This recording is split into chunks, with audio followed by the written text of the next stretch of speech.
तो ये हमारे सामने डाटा है कुछ, ठीक है। तो आप वैल्यू देख सकते हैं हमारे पास, मैंने रैंडम डाटा जनरेट किया और मुझे यहाँ पे क्या काम करना है कि जिन सेल को मैंने येलो कलर दिया हुआ है उन सेल की वैल्यू को मुझे सम नहीं करना, ठीक है। उन सेल की वैल्यू को मुझे सम नहीं करना। काउंट इफ करें और एक एक को सिलेक्ट करते रहें, हैं काउंट इफ करें, अच्छा कौन सा, या रैंडम सिलेक्शन से भी। अच्छा अभी तक जो हमने पढ़ा है वैसे भी बहुत सारे तरीके हैं, शॉर्ट तरीके भी हैं कि किस तरह से कलर के थ्रू हम कर सकते हैं, वो आगे जाके हम देखेंगे। बट अभी तक जो हमने पढ़ा है उसको हम देखते हुए काम करते हैं। तो यहाँ पे आप मुझे बताएं कौन सा फंक्शन लगेगा। मुझे क्या करना है, जो हमारे पास ये वैल्यूज लिखी हुई नज़र आ रही है इनको मुझे ऐड करना है। तो क्या कौन सा फंक्शन लगाएंगे?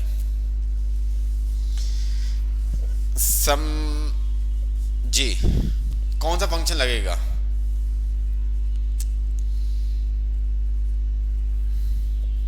जल्दी से बताएं। हैं सम इफ का? नहीं बेटा, सम इफ का नहीं लग सकता, सम इफ का नहीं लग सकता।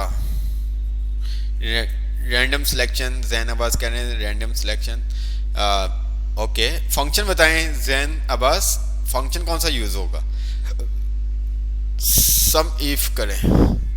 मोहम्मद हाफिज अली, सम इफ कैसे, सम इफ कैसे हम यूज कर सकते हैं? मुझे थोड़ा सा बताएं ना, एक्सप्लेन करें कि सम इफ कैसे हम यूज कर सकते हैं। काउंट इफ सम इफ, ठीक है। अच्छा जी, सैफुल्लाह यासिन कह रहे हैं सम का लगेगा। बिल्कुल, यहाँ पे अभी तक जो हमने पढ़ा है, जो जो चीज़ें हमने पढ़ी हैं, अगर उसको देखें तो यहाँ पे हम ओनली सम का फंक्शन लगा सकते हैं, सम इफ का फंक्शन नहीं लगा सकते। सम इफ का फंक्शन किसी कंडीशन, ठीक है, तो वो जो कंडीशन आप यहाँ पे कलर में नहीं दे सकते, आप नंबर टेक्स्ट में दे सकते हैं, अदरवाइज दूसरे आप कलर में कंडीशन नहीं दे सकते।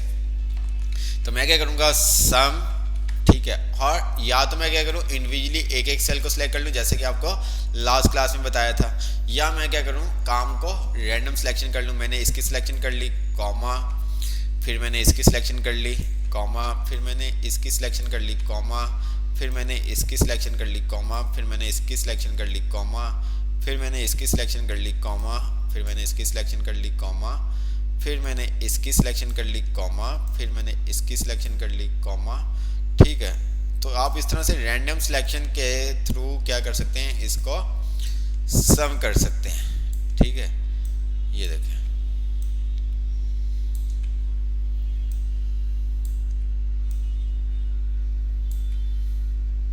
ओके हो गया, एंटर किया तो हमारे पास ये आंसर आ जाएगा। अच्छा जी, देख लेते हैं ये सही आंसर आया कि गलत आया। मैं क्या कर रहा हूँ, इन सब सेल को सिलेक्ट कर रहा हूँ कंट्रोल की की से, ठीक है। कंट्रोल की से मैं क्या कर रहा हूँ, इन सब सेल को सिलेक्ट कर रहा हूँ ताकि हमें पता चल सके कि हमारे पास जो आंसर आया है क्या वो सही आया है।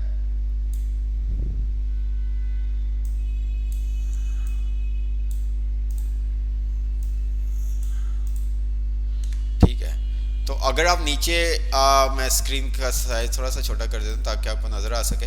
तो जब आप किसी सेल को सिलेक्ट करते थे तो नीचे बाय डिफॉल्ट आपके तीन चीज़ें आती हैं, एक एवरेज आता है आपके पास, एक काउंट आता है और एक आपके सम आता है। तो अगर आप यहाँ पे देखें सम में, ठीक है, सम में अगर आप देखें तो हमारे पास क्या आ रहा है 34,542। तो यहाँ पे भी सम के फंक्शन के थ्रू भी हमारे पास क्या वही सेम आंसर आया,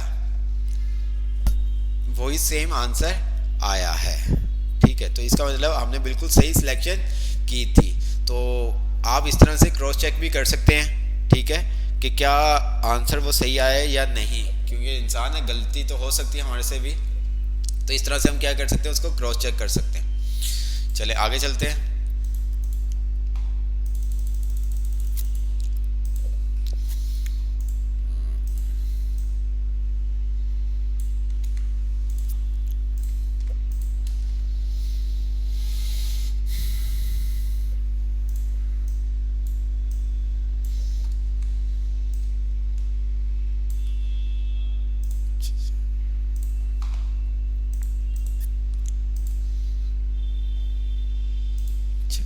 मेरे पास ये कुछ नंबर्स आ रहे हैं, ठीक है, मुझे मालूम करना है कि इस रेंज में 200 से अबव कितने नंबर्स हैं, 200 से अबव कितने नंबर हैं, तो कौन सा फंक्शन यूज होगा इस रेंज में, 200 से अबव कितने नंबर्स हैं, कैसे मालूम कर सकते हैं, किस फंक्शन के थ्रू मालूम कर सकते हैं, कौन बताएगा?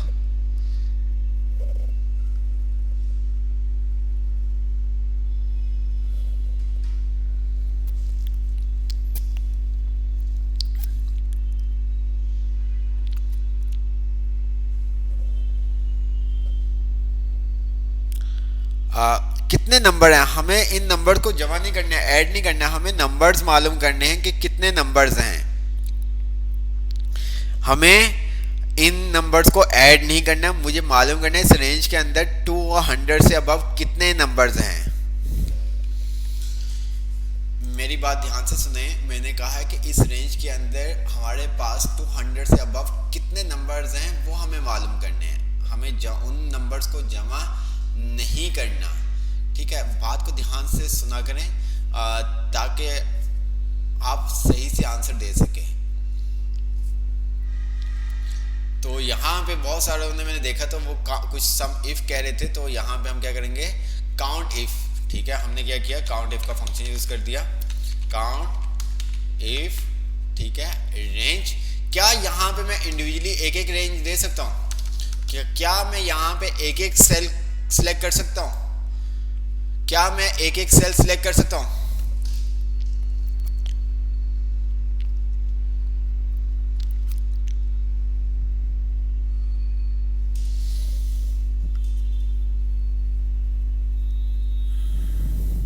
क्या मैं यहां पे एक एक सेल सिलेक्ट कर सकता हूं?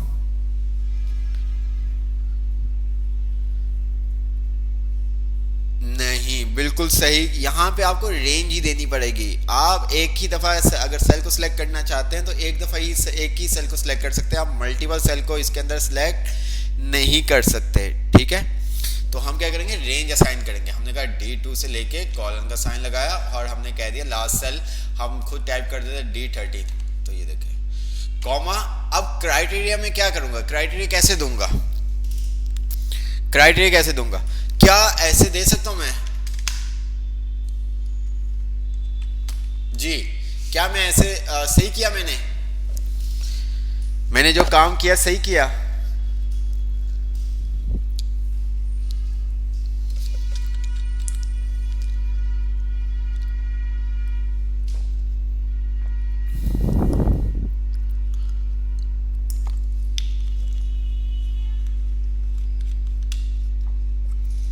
तो ये कौन सा साइन है, तो ये कौन सा साइन है?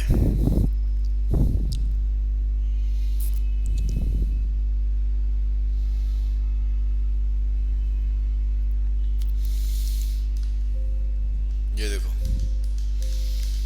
ठीक है, मैं जैसे ही एंटर कर रहा हूं तो वो मुझे एक क्या कर रहा है, पॉपअप बॉक्स दे रहा है जहां पे वो मुझे बताना चाह रहा है कि भाई आपका जो ये आप फंक्शन लगा रहे हो ये सही नहीं है। ठीक है, तो आपको क्या करना पड़ेगा, गेट अराउंड दिस टाइप। तो यहाँ पे आपको क्या देना पड़ेगा, इन्वर्टेड कॉमा देने होंगे। तो आप क्या करेंगे, जस्ट यहाँ पे इन्वर्टेड कॉमा जैसे ही मैं टाइप करेंगे तो एंटर करेंगे तो आपके पास आंसर आ जाएगा। ठीक है, आपके पास फर्स्ट, सेकंड, थर्ड, फोर्थ और ये आपका 7। आप देख सकते हैं ये आंसर आया। अच्छा, अगर मैं यहाँ पे 271 को कर दूं 200, 271 को मैंने कर दिया 200, क्या मेरा आंसर चेंज होगा? क्या मेरा आंसर चेंज होगा?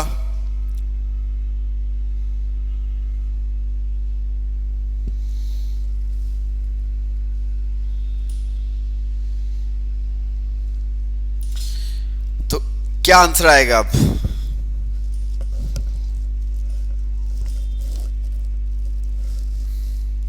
क्या आंसर आएगा अब? तो आंसर आप कह रहे हैं sir, no sir. Huzaifa Usaf Asif कह रहे हैं कि नो सर। हमारा आंसर यहाँ पे चेंज होगा क्योंकि जो हम उसको कंडीशन दे रहे हैं ना, जो हम उसको क्राइटेरिया दे रहे हैं वो हम दे रहे हैं ग्रेटर देन 200, तो ये उसके इक्वल है। तो ये क्या करेगा, हमारे आंसर को अपडेट कर देगा, तब्दील कर देगा। हमारा आंसर जो आएगा वो आएगा 6। ठीक है, तो मैं चाहता हूं कि वो 200 को भी काउंट करे, तो हमें क्या करना पड़ेगा, अपने फंक्शन के अंदर ग्रेटर देन का साइन लगाना होगा। क्या करना होगा, ग्रेटर देन का साइन लगाना होगा। ठीक है, अच्छा जी, ये एक तो ये तो बात होगी। अच्छा, अब मुझे क्या करना है, मुझे अब मालूम करना है कि भाई 250 से अबव कितने नंबर हैं। मुझे क्या करना है, मुझे अब मालूम करना है 250 से अबव कितने नंबर्स हैं। तो फिर हम क्या करेंगे,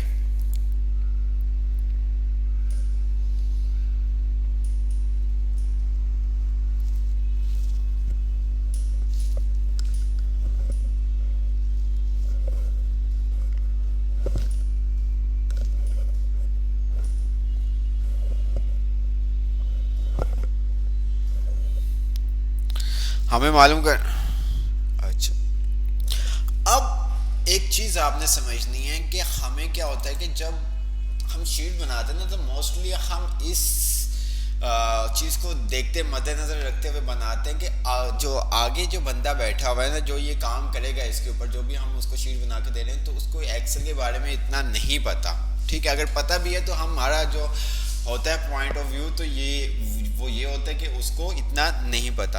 अब फॉर एग्जाम्पल कोई ऐसा बंदा बैठा हुआ है और वो क्या करता है कि यहाँ पे 250 को क्या कर देता है, लिखते वक्त यहाँ से इन्वर्टर कॉमा ख़त्म कर देता है और वो एंटर करता है, तो उसके पास ज़ीरो आ जाता है। ठीक है, तो अब वो कंफ्यूज हो जाएगा। तो हम हमेशा जब भी काम कर रहे होते हैं तो हमारा यही होता है कि जो क्राइटेरिया ना, वो हम किसी सेल का एड्रेस रख दें।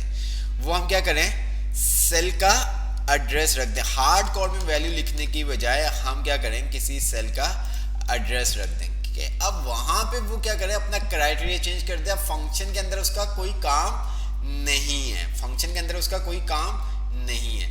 जैसे ही मैं यहाँ पे आता हूँ, मैंने उसको क्या दिया हुआ B3, और B3 के अंदर मैं करता हूँ ग्रेटर देन 250। ये देखो, तो 250 से अबव कितने नंबर हमारे पास, एक ही नंबर है। क्या इसको हम चेंज करके देखते हैं तो हमारे पास आता है। तो ये देखिए कितने हो गए, 2 हो गए। ठीक है, अच्छा, अब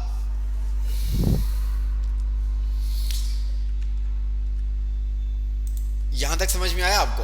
हमने क्या किया, जो क्राइटेरिया था ना हमारा, हमने एक सेल का एड्रेस दे दिया कि भाई यूजर वहां पे बस चेंज कर सके, फंक्शन के अंदर आने की उसको जरूरत ना पड़े।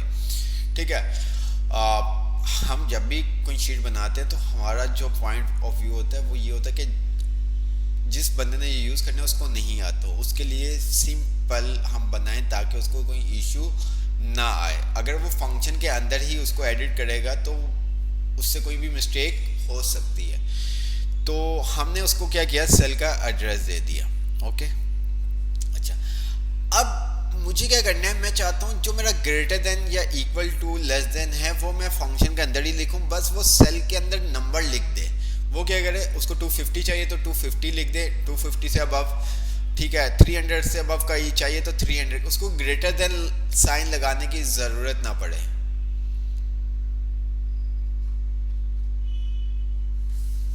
जी, उसको वहां पे सेल पे ग्रेटर देन साइन लगाने की जरूरत ना पड़े। ठीक है, वो ग्रेटर देन की जगह बाय मिस्टेक वो लेस देन का साइन लगा देता है। ठीक है, जैसे अक्सर हम भी कंफ्यूज हो जाते हैं, ग्रेटर देन का साइन है, लेस देन का साइन कौन सा है। अब वो कंफ्यूज हो जाएगा तो आंसर उसका चेंज हो जाएगा। अब हमारा जो काम है, जो हमने काम करना है वो यही है कि जब भी वो कोई वैल्यू लिखेगा उस सेल के अंदर B3 के अंदर, वो ग्रेटर देन और इक्वल के थ्रू कंडीशन को चेक करेगा। तो उस काम के लिए हम क्या करेंगे,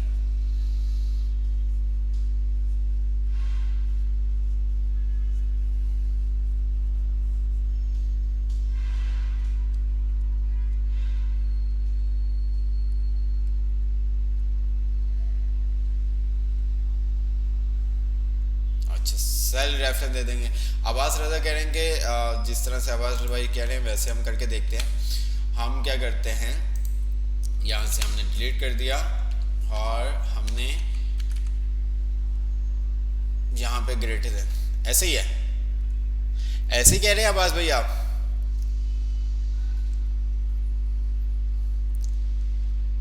जी आवाज भाई, आप ऐसे ही कह रहे हैं, बताएं मुझे।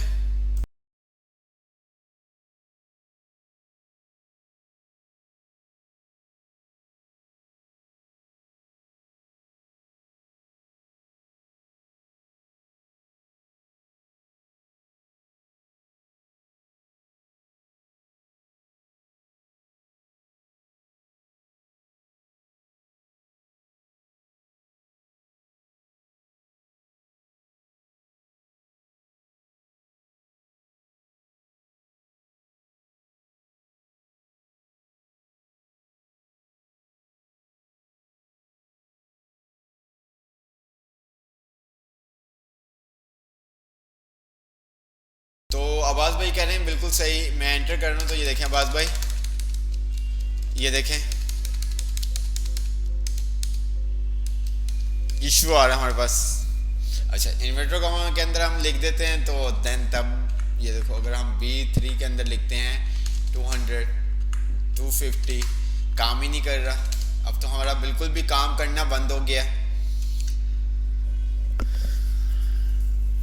इन्वर्टर कॉमा भी लगा दिया अब तो इन्वर्टर कॉमा भी लगा दिया है।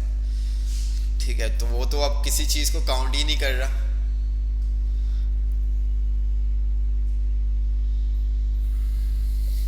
आवाज नहीं आ रही, अब तो आवाज आनी चाहिए यार जी।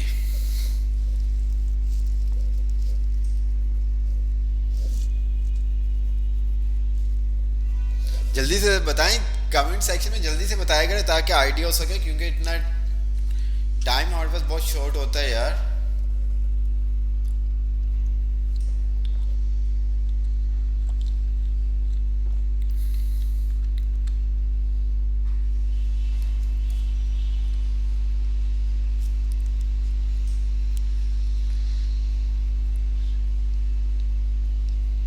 कैसे करेंगे 250 सेल कैसे ज्वाइन करेंगे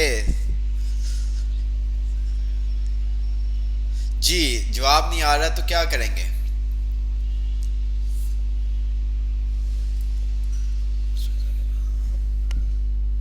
अच्छा,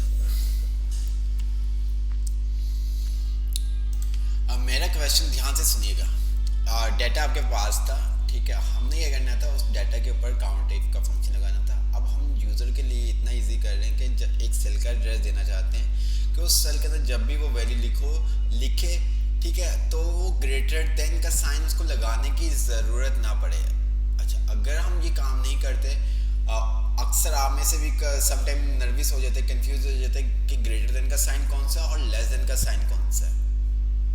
ठीक है, काम हर दफ़ा यही होगा कि जो भी वो वैल्यू लिखेगा वो ग्रेटर देन इक्वल के थ्रू चेक करेगा, ग्रेटर देन और इक्वल के थ्रू चेक करेगा। उस काम के लिए हम क्या पैटर्न यूज़ करेंगे? उस काम के लिए क्या पैटर्न यूज़ करेंगे?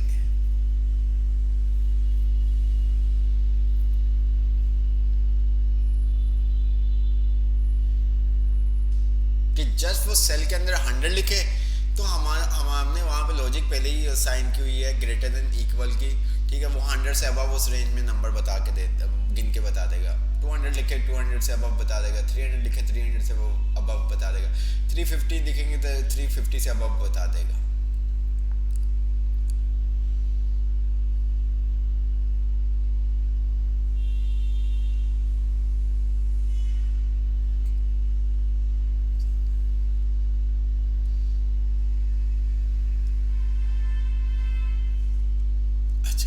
चीज़ आपको पहले क्लियर कर दूं, आप में से बहुत सारों ने एक्सेल यूज़ किया भी होगा, लेकिन मैंने आपको पहले भी कहा था कि बहुत सारी चीज़ें आप न्यू भी सीखेंगे, लेकिन इसके अलावा भी सम इफ जो हमने काउंट इफ यूज़ किया है, बहुत हम इसके अंदर काम कर सकते हैं। हम स्पेसिफिक किसी लेटर के थ्रू काउंट कर सकते हैं, स्टार्टिंग लेटर के थ्रू काउंट कर सकते हैं। ये चीज़ें थोड़ी सी मैं आपको शेयर भी कर दूंगा स्लाइड, ठीक है, क्लासरूम के अंदर, मुझे याद नहीं रहा लास्ट टाइम शेयर करना, तो उसको भी आप देखिएगा ताकि आपको कॉन्सेप्ट क्लियर हो। तो हम क्या करेंगे, सिंपल सा देखते हैं क्या कर सकते हैं। ये देखें, तो हम यहाँ पे क्या करेंगे, इन्वर्टर कॉमा यहाँ से हटाएंगे, greater than equal to inverter comma, और यहाँ पे लगा देंगे साथ एंड का साइन। क्या लगा देंगे? एंड का साइन। अब क्या होगा, ये देखो, 100 अबव 2 लिखा, 200 लिखा, 200 से अबव आ जाएगा, 250 लिखेंगे 250 से अबव आ जाएगा, 350 लिखेंगे 350 से अबव आ जाएगा, 50 लिखेंगे तो 50 से अबव आ जाएगा। ठीक है,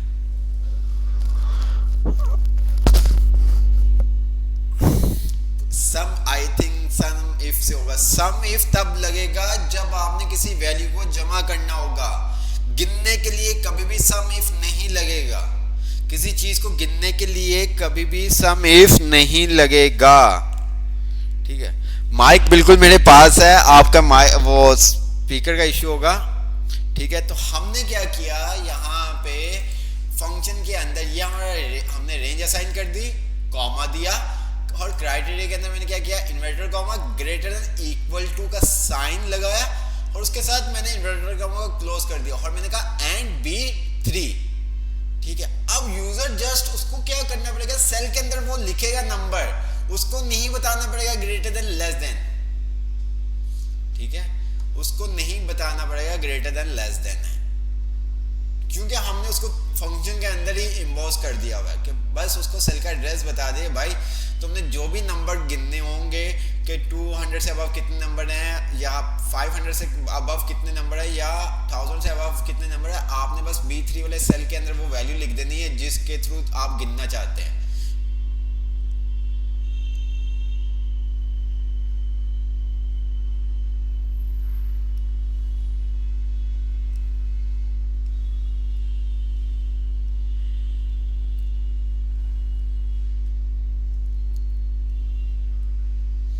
कौन सी अमाउंट मेंशन नहीं है?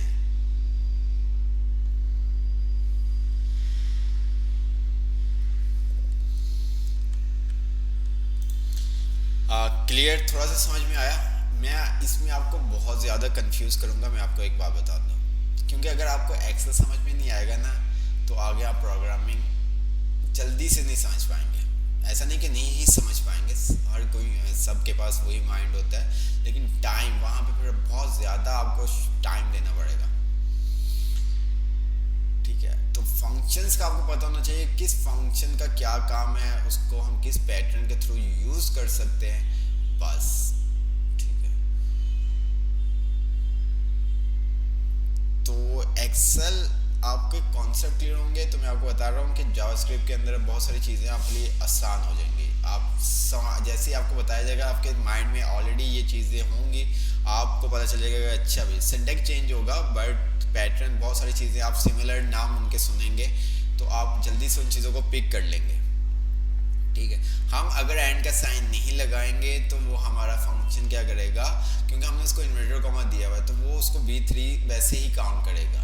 ठीक है, तो हमने एंड लगा दी, एंड का साइन लगा दिया, एंड ये सेल। ठीक है, एंड का साइन लगाया, हमने कहा ये कंडीशन एंड ये सेल। ठीक है, तो वो क्या करेगा, जस्ट उस सेल के अंदर जब भी नंबर लिखेगा, उससे अबव जितने भी नंबर्स होंगे वो उसको काउंट करके दे देगा।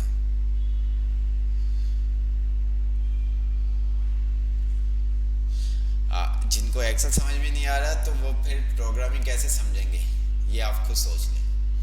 अगर आप में से किसी को आइडिया हो प्रोग्रामिंग जावास्क्रिप्ट का, तो आप ज़रा अपने दोस्तों के साथ शेयर कीजिएगा जो आपके साथ यहाँ पे पढ़ रहे हैं, ताकि उनको पता चले कि ये क्या है।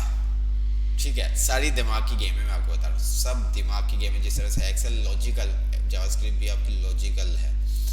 ठीक है, वहाँ पे भी हम चीज़ों को गिनेंगे, सम करेंगे, माइनस करेंगे, प्लस करेंगे, स्टार्टिंग के अंदर बहुत सारे काम ऐसे ही करेंगे जो हम एक्सेल में देख रहे हैं। लेकिन वो तभी मुमकिन होगा जब आपको यहाँ पे थोड़े से कॉन्सेप्ट क्लियर होंगे।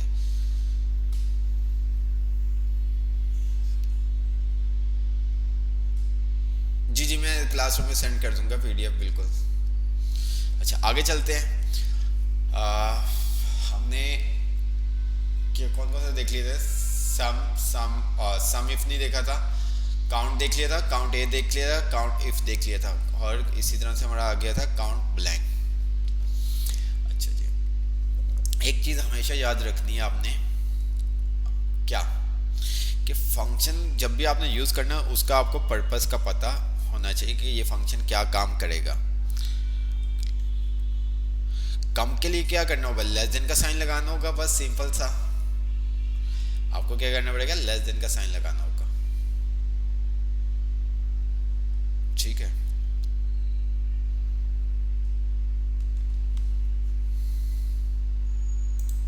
अगर ये चीज क्लियर होगी तो आप प्लीज मुझे बताएं।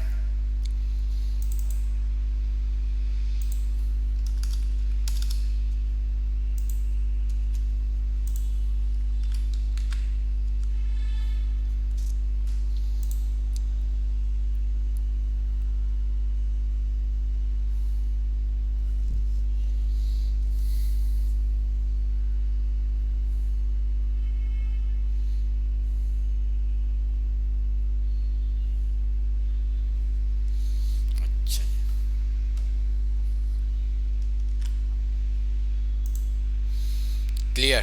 अच्छा, मैं आपको बहुत कंफ्यूज करूंगा, इसलिए कंफ्यूज करूंगा ताकि मैं जो आपके माइंड को रीड कर सकूं, कौन कहाँ किस लेवल तक आ सकता है, इसलिए मैं अभी से कंफ्यूज कर रहा हूँ, वरना मैं जब 5-6 क्लासेस के बाद करता हूँ मोस्टली कंफ्यूज। तो आपको इसलिए अभी से कर रहा हूँ क्योंकि आप में से बहुत सारों ने कहा था कि हमें एक्सेल काम किया हुआ हमें यूज़ करना आता है, तो उसी वजह से। ठीक है। तो अब मैंने थोड़ा सा और उसको चेंज किया है, तो अब ये जल्दी से आपको पिक हो जाएगा। अब मैंने क्या किया, अब मैंने क्या किया, कौन बताएगा?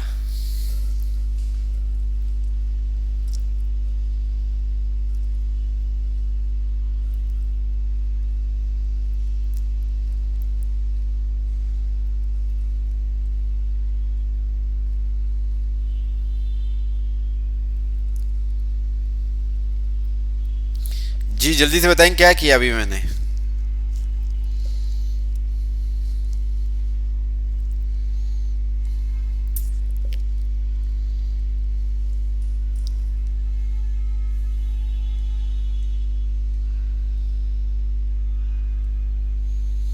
जी बिल्कुल। ठीक है, मैंने क्या किया, उसको रेंज असाइन कर दिया और जो क्राइटेरिया ना उसको मैंने अलग अलग, मतलब नंबर अलग सेल में रख दिया, और जो मेरा कंडीशन है ग्रेटर देन से चेक करना है या लेस देन से चेक करना है वो मैंने अलग सेल पे रख दिया। अब क्या होगा, वो लेस देन का साइन करेगा तो लेस देन के थ्रू वो बता देगा। ये देखें मैंने यहाँ पे लिखा 250, ये देखें। ठीक है, मैं यहाँ पे ग्रेड साइन चेंज करूँगा तो वो साइन भी काम करेगा।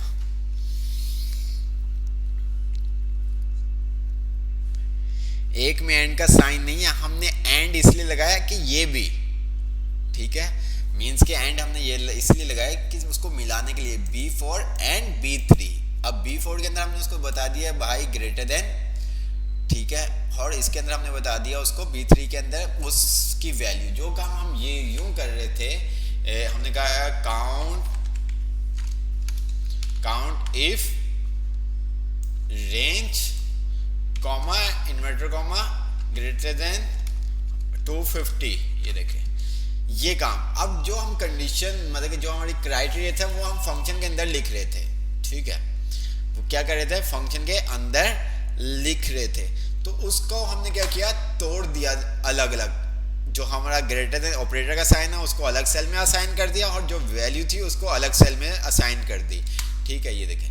अब ये काम हम इस तरह से भी कर सकते हैं।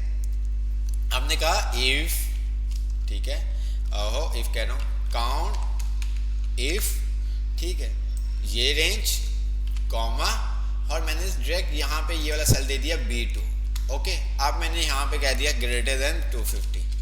ये देखें, अब एक ही काम आप बहुत सारे तरीकों से कर सकते हैं, एक ही काम आप बहुत सारे तरीकों से कर सकते हैं। देखें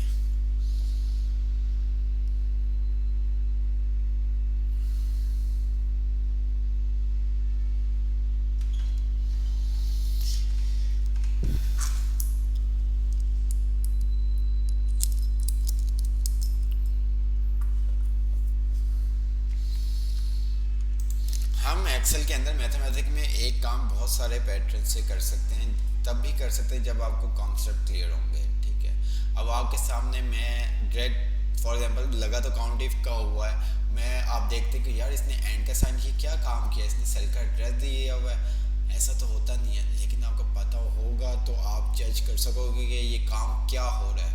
अगर नहीं पता होगा तो आप नहीं बता पाओगे।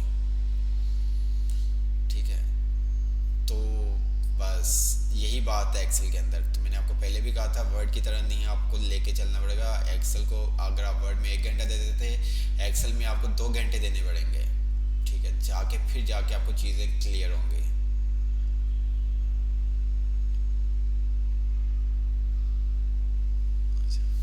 चलें, हम ज़्यादा इतनी आपको कश में नहीं डालते। ठीक है, थोड़ा सा 2-3 क्लासेस के बाद आपसे थोड़ा सा हम इस तरह की चीज़ों के बारे में जाएंगे। अभी सिंपल जिस तरह से आप करते हुए आ रहे हो उसी को हम लेके चलते हैं। ठीक है, कि आप लोग कंफ्यूज ना हो। ठीक है, हम नॉर्मल जिस तरह से आपने काम सम कर लिया, काउंट कर लिया, वैसे हम लेके चलेंगे। ठीक है, ज़्यादा इसको इस तरह से डीपली नहीं देखते ताकि आप कंफ्यूज ना हो। क्या कहते हैं आप लोग, जल्दी से बताइए इस बारे में।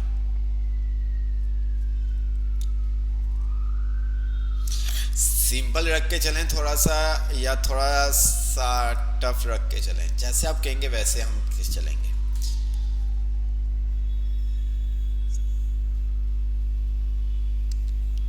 एंड लगाने की बजाय एंड ये सेल भी, ठीक है, ये वैल्यू भी।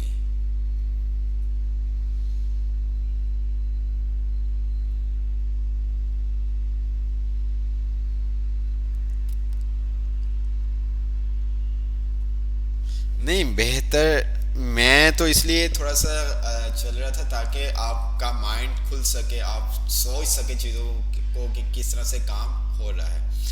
ठीक है, तो नहीं टफ नहीं चलेंगे यार। ठीक है, सबको हमने सिखाना है। हम थोड़ा सा जैसे कि ट्रेन की स्पीड आपको बताया था कि शुरू में थोड़ा सा स्टार्ट लेंगे, हल्की हल्की ट्रेन चलती है, फिर उसके बाद थोड़ी सी स्पीड पकड़ती, तो हम भी इसी तरह से करेंगे ताकि जिनको एक्सेल नहीं इतना देखा हुआ या नहीं यूज़ किया हो तो वो भी हमारे साथ मिल सके। ठीक है, तो चलें आगे चलते हैं।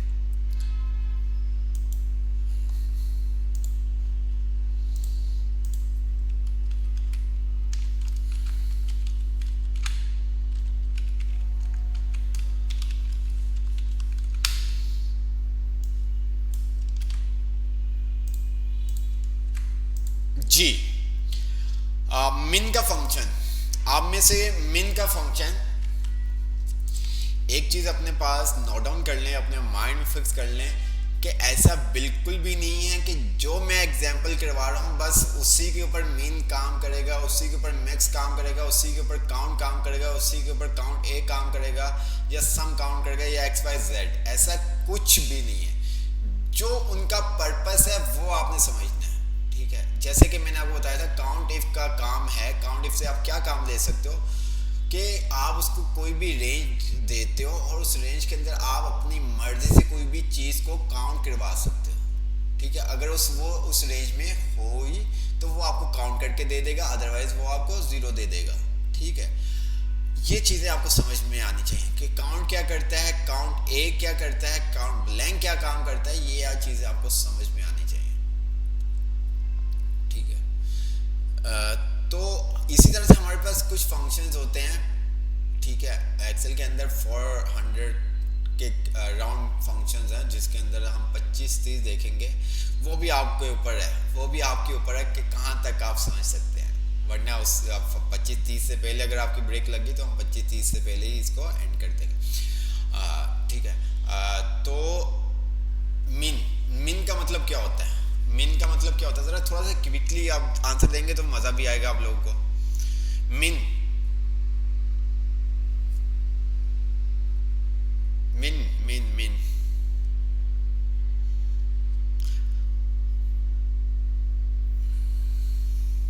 अच्छा, कम से कम। अच्छा, स्मॉल क्या होता है? स्मॉल क्या होता है?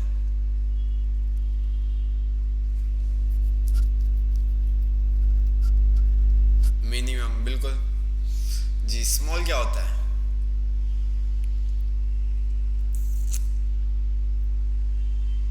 स्मॉल बराबर है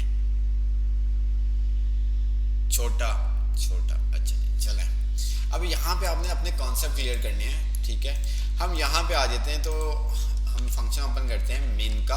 अब मिन वो क्या कह रहा है उसको हम देख लेते हैं। Returns the smallest number in a set of value, ignore logical value and text. मतलब कि वो आपको क्या करेगा, जो भी आप उसको रेंज असाइन करोगे तो उस रेंज के अंदर जो भी स्मॉलेस्ट नंबर होगा, जो भी स्मॉलेस्ट नंबर होगा, छोटा नंबर होगा, उसको वो आपको क्या करेगा, रिटर्न कर देगा। ठीक है, क्या कर देगा, रिटर्न कर देगा। मिन, ये मेरा फंक्शन ओपन हो गया, मैंने उसको रेंज असाइन की। अब यहाँ पे हमें कंडीशन देने की जरूरत नहीं, क्योंकि ये मिन का फंक्शन को पता है कि मुझे क्या काम करना है। आप जहाँ पे भी मिन का फंक्शन यूज करेंगे तो जब आप उसको रेंज असाइन करोगे तो उस रेंज में जो सबसे छोटा नंबर होगा वो आपको रिटर्न कर देगा। वो क्या कर देगा, रिटर्न कर देगा। क्या आंसर आएगा? अगर मैं यहाँ पे मिन का फंक्शन लगाता हूँ तो मेरे पास क्या आंसर आएगा?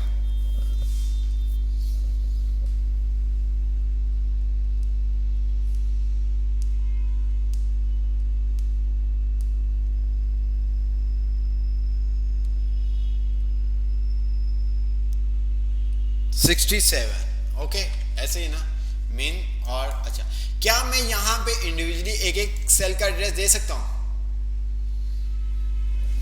क्या मैं यहाँ पे इंडिविजुअली एक एक सेल का एड्रेस दे सकता हूँ?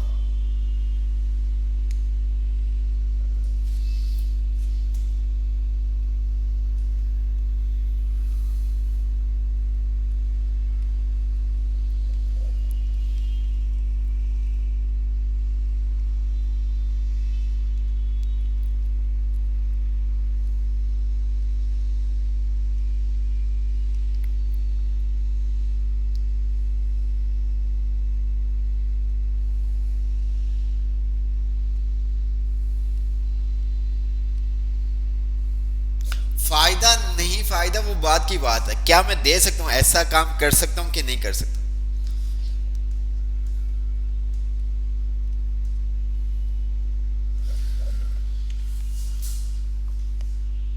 अभी हम फायदा और नहीं फायदा, वजह की बात नहीं कर रहे। मेरा मतलब ये है, क्या मैं यहाँ पे मिन के फंक्शन के अंदर इंडिविजुअली एक एक सेल सिलेक्ट कर सकता हूँ या नहीं? फायदा नहीं है या क्यों करना है, वो अलग स्टोरी है। मुझे आप ये बताएं कि कर सकते हैं या नहीं।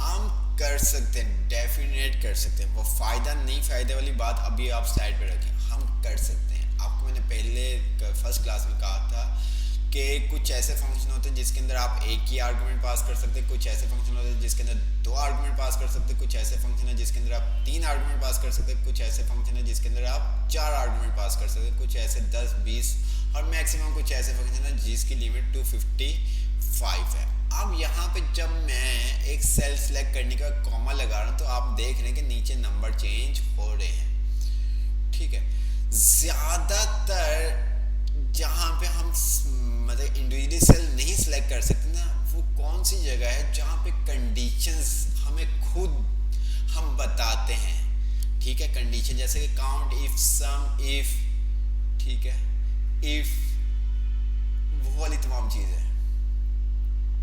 और भी बहुत सारे फंक्शन वो आहिस्ता जाके हम देखेंगे। तो वहाँ पे यहाँ पे जस्ट हम सिलेक्ट करेंगे, वो हमें बता देगा इस रेंज में भाई मीन नंबर है या नहीं है।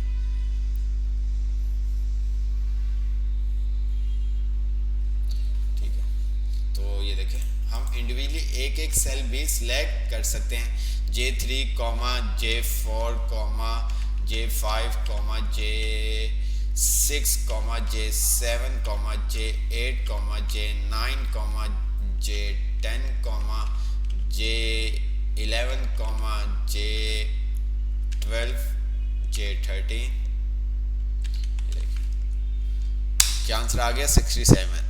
ठीक है, और दूसरा हम क्या काम कर सकते हैं कि हम एक साथ रेंज भी असाइन कर सकते हैं। ये देखें, वो आपके ऊपर है, वो आपके ऊपर है।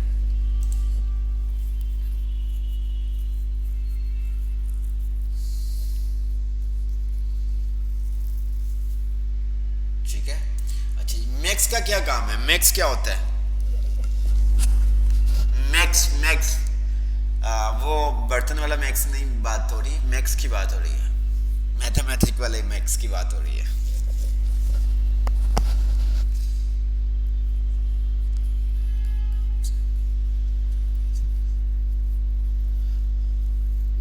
सर मिन का मतलब अगर कम से कम हो तो फिर कैसे कर सकते हैं? मैक्स मतलब मैक्सिमम जो नंबर होगा, ज्यादा से ज्यादा जो नंबर होगा, ठीक है, वो आपको रिटर्न कर देगा। ठीक है। एक चीज और हमेशा याद रखनी है कि जो फंक्शन है ना वो आपको कोई ना कोई वैल्यू रिटर्न करते हैं। आपके फंक्शन के बिहाफ के ऊपर आपको कोई ना कोई वैल्यू रिटर्न करते हैं। काउंट इफ आपने देखा था वो भी क्या कर रहा था, आपको एक वैल्यू रिटर्न कर रहा था, अपना काम करके आपको बता रहा था। ठीक है। जैसे कि मैंने एक आपको एग्जांपल दी थी, हमारे पास एक रूम है और मैंने कहा कि भाई अब्बास भाई ये क्लासरूम में ज़रा काउंट करके तो बताना कितने बच्चे हैं। अब उनको मैंने एक काम सौंप दिया, अब वो आके वापस मुझे क्या करेंगे, रिटर्न करेंगे। ठीक है। क्या जो उनको मैंने काम बोला था, उनको मैंने कहा था बच्चे काउंट करके आओ, तो वो मुझे बता देंगे सर 10 हैं, 20 हैं, 25 हैं। तो इसी तरह से फंक्शन भी हमेशा कोई ना कोई वैल्यू आपको रिटर्न करेगा, जो भी आप उससे काम करवा रहे हैं, जिस अकॉर्डिंग आप काम करवा रहे हैं। काउंट करवा रहे हैं तो काउंट को देखते हुए वो आपको वैल्यू रिटर्न करेगा, सम करवा रहे हैं तो सम को देखते हुए वैल्यू रिटर्न करेगा, मिन का काम करवा रहे हो तो मिन को देखते हुए आपको वैल्यू रिटर्न करेगा। लेकिन फंक्शन हमेशा आपको कोई ना कोई वैल्यू रिटर्न करेगा। ठीक है। तो यहाँ पे हम आ जाते हैं मैक्स। ठीक है। Return the largest value in a set of value. ठीक है। लार्जेस्ट वहां पे स्मॉलेस्ट आ रहा था, यहाँ पे लार्जेस्ट आ रहा है, बाकी तमाम सिंटैक्स आपका वो ही है। ठीक है। और मैंने इसको क्या यहाँ पे मैं इंडिविजुअली एक एक सेल को सिलेक्ट कर सकता हूं? क्या मैक्स के अंदर मैं इंडिविजुअली एक एक सेल को सिलेक्ट कर सकता हूं?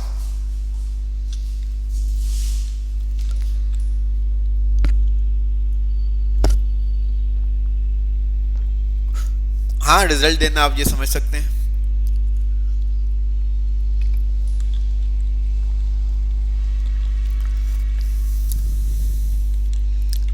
जी सर, गुड हो गया। अच्छा जी, आप ये देख सकते हैं हम इंडिविजुअली एक एक सेल को सिलेक्ट कर सकते हैं।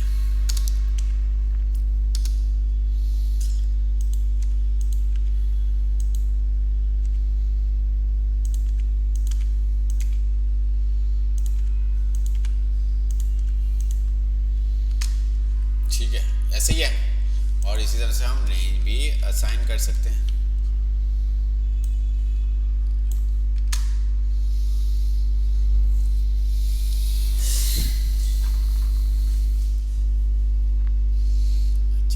अब हम आ जाते हैं स्मॉल के ऊपर। स्मॉल का काम क्या होता है? स्मॉल क्या होता है?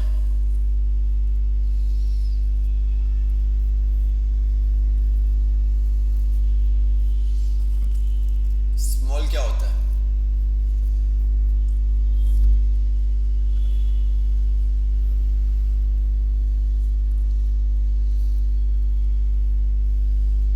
छोटी वैल्यू। अच्छी। अब आपने सिंटैक्स को रीड करना है और फिर मुझे बताना है कि ये क्या, हम इस स्मॉल के फंक्शन से क्या काम ले सकते हैं।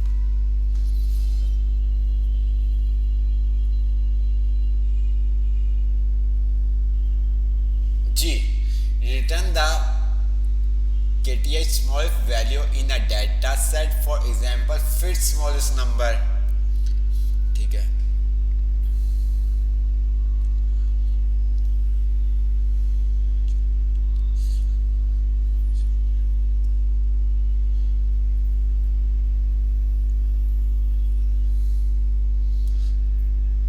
तो मिन क्या कर रहा था? मिन क्या कर रहा था जब यह सबसे छोटा अदद निकालेगा तो मिन क्या काम कर रहा था?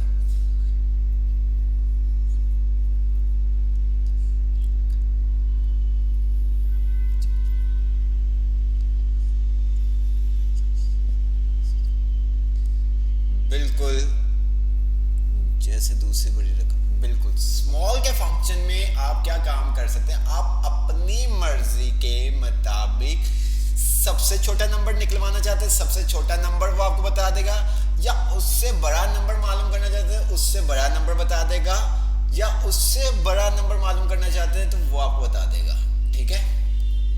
करके देखते हैं क्या मैं इस स्मॉल के फंक्शन के अंदर क्या मैं इंडिविजुअली एक एक सेल को सिलेक्ट कर सकता हूं? क्या मैं इसके अंदर इंडिविजुअली एक एक सेल को सिलेक्ट कर सकता हूं?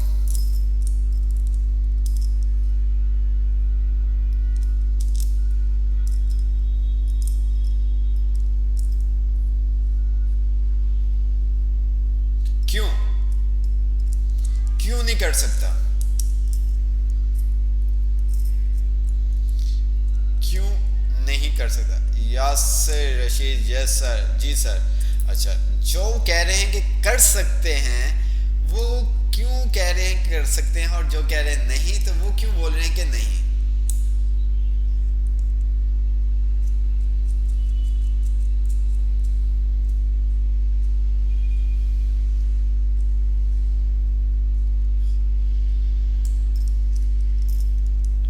मैंने अभी आपको थोड़ी देर में बताया था बी को, अब मतलब कि इसके अंदर कंडीशन, ज़्यादातर आप जहाँ पे कंडीशन नहीं होगी ना, वहाँ पे आप मल्टीपल सेल को सिलेक्ट कर सकते हैं। जहाँ पे कंडीशन का काम आ जाएगा, तो वहाँ पे आप एक ही सेल या एक ही रेंज, ठीक है, एरे भी वही आपकी चीज़ है, रेंज को ही हम एरे कह रहे होते हैं, एक रेंज असाइन कर दी हमने।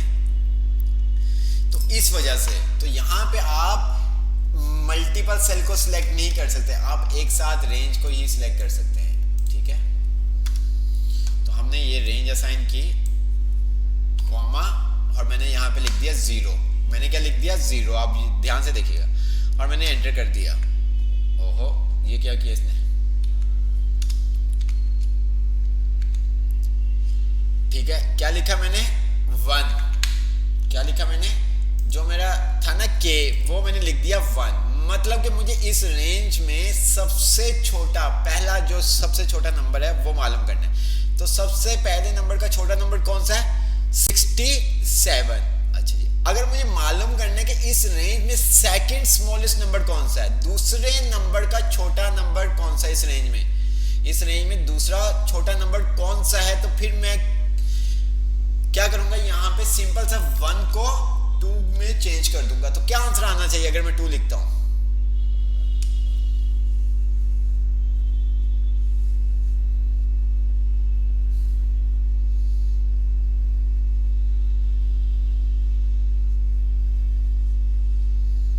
अगर मैं 2 लिखता हूं, 110 आएगा, 101, ठीक है। अब इसी तरह से आपके पास लार्ज आ जाता है, लार्ज आ जाता है। लार्ज में क्या होगा कि आप वही, जिस तरह स्मॉल का काम था वैसे ही लार्ज का काम है कि आपको फर्स्ट लार्जेस्ट नंबर चाहिए, सेकंड लार्जेस्ट नंबर चाहिए, या थर्ड लार्जेस्ट नंबर चाहिए, या फोर्थ लार्जेस्ट नंबर चाहिए, वो आप मालूम कर सकते हैं। मैंने यहाँ पे अगर 1 लिखता हूँ तो मुझे क्या करेगा, सबसे बड़ा नंबर बता देगा, जो पहले नंबर का लार्जेस्ट नंबर होगा। अगर मैं यहाँ पे 2 लिखता हूँ तो वो 2 सेकंड लार्जेस्ट नंबर बता देगा, ठीक है। समझ में आया जी? समझ में आया आपको?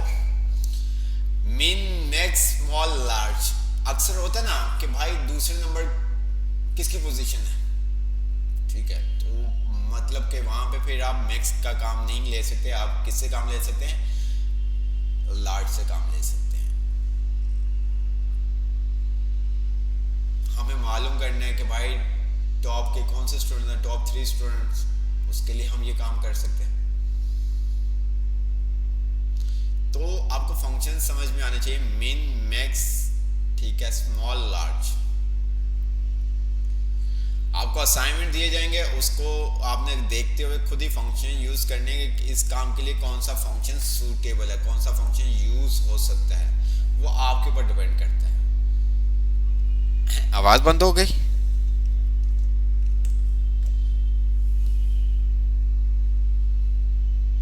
चले जी, हो गया। तो अब हम आगे चलते हैं।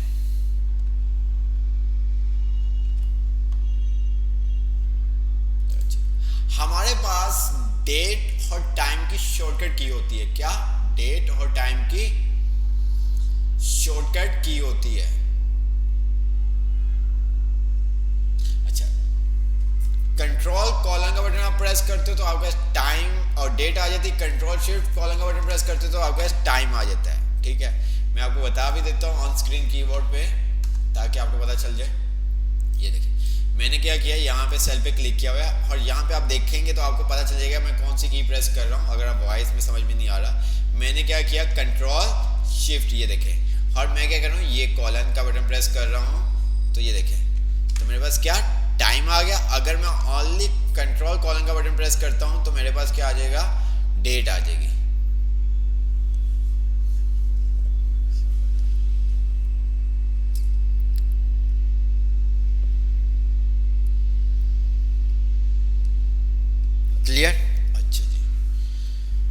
इसी तरह से हमारे पास डेट के भी बहुत सारे फंक्शंस होते हैं। मैंने क्या किया फिल वक्त ये टाइम को अभी मैं, चलो यहाँ पे ले आते हैं दोबारा से। और हमारे पास एक फंक्शन होता है टू डे का, मैंने इक्वल का साइन लगाया और टू डे। टू डे में वो क्या कह रहे हैं, रिटर्न द। टू डे का मतलब क्या होता है, टू डे का मतलब क्या होता है?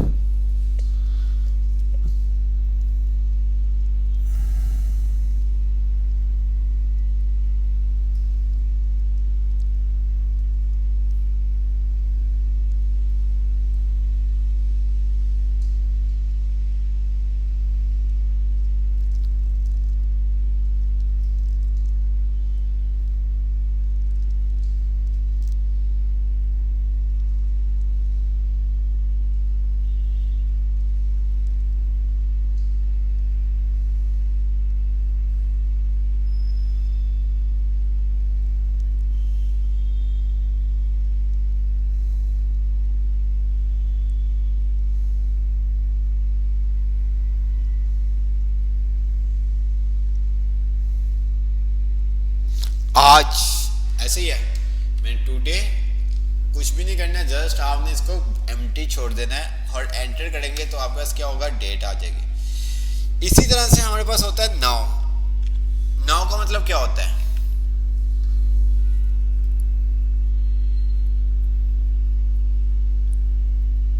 नाउ का मतलब क्या होता है? नाउ अभी। अच्छा, अब वो कह रहे हैं return the current date and time format has a date and time. ये फॉर्मेट क्या होता है ये आगे जाके आपको पता चल जाएगा। मैंने क्या किया इसके अंदर भी वही सिंपल सा, क्योंकि एम्प्टी था तो मैंने इसको एम्प्टी ही छोड़ दिया और एंटर कर दिया। ये हमारे पास तीन तरह से हम डेट लेके आए। ये तीनों मेथड अलग अलग हैं, तीनों मेथड अलग अलग हैं। इन तीनों में क्या डिफरेंट समझ में आता है, क्या डिफरेंट होगा इन तीनों में?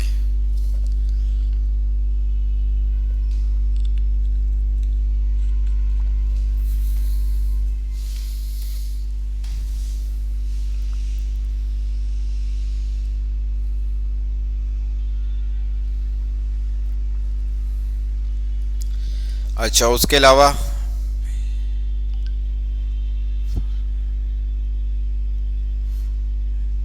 बस, इसके अलावा नहीं, इसके अलावा क्या, तीनों में क्या डिफरेंट है, थोड़ा सा समझाओ मुझे।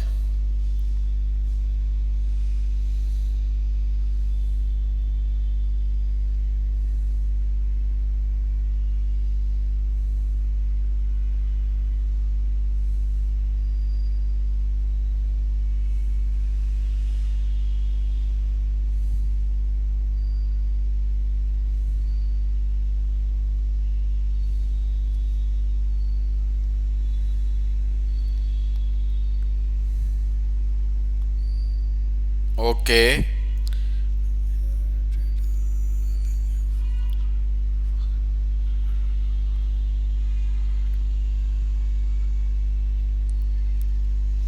ओके।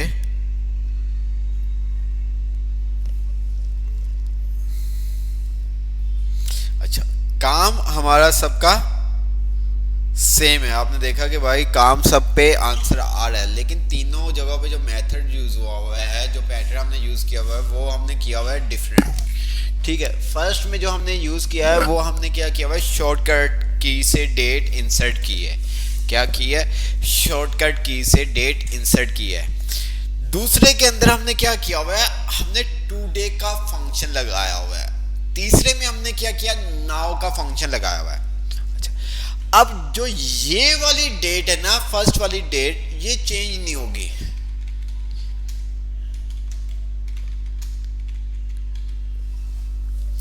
चेंज नहीं होगी मींस कि अगर मैं ये फाइल क्लोज करके कल परसों जब भी, आज के अलावा कभी भी मैं ओपन करता हूं तो ये डेट चेंज नहीं होगी, ये डेट चेंज नहीं होगी। बट ये वाली डेट आपकी चेंज हो जाएगी टुडे। जिस दिन आप अपनी फाइल ओपन करेंगे वो आपके पास ऑटोमेटिक उस दिन की डेट शो करेगा। ठीक है, थर्ड वाला भी ऐसा ही है, लेकिन थर्ड वाला थोड़ा सा सा मजीद टुडे और नाउ से चेंज है। नाउ का मतलब अभी, ठीक है। नाउ के अंदर आपके पास डेट भी आ रही है, टाइम भी आ रहा है, डेट भी आ रही है, टाइम भी आ रहा है। अभी अगर आप देखें तो हमारे पास जो टाइम आ रहा है वो क्या आ रहा है?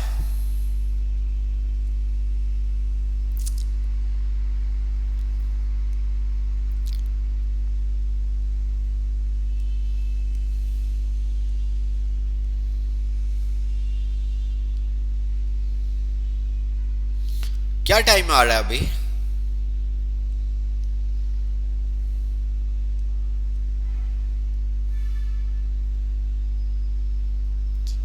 और मेरे पास यहाँ पे क्या लिखा हुआ आ रहा है? मेरे पास क्या लिखा हुआ आ रहा है आपके सिस्टम में? आप देख ले। और मेरे पास क्या लिखा हुआ आ रहा है वो देख लिया आपने?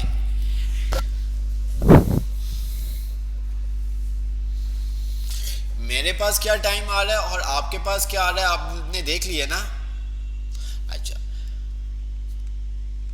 अब जैसे ही जहां मेरी शीट पे अगर नाउ का फंक्शन लगा हुआ है और जैसे ही मेरी शीट पे मैं कुछ लिखूंगा और मैं एंटर की प्रेस करूंगा तो क्या होगा? मेरी शीट पे नाउ का फंक्शन चेंज हो जाएगा, मतलब कि टाइम ऑटोमेटिक चेंज हो जाएगा।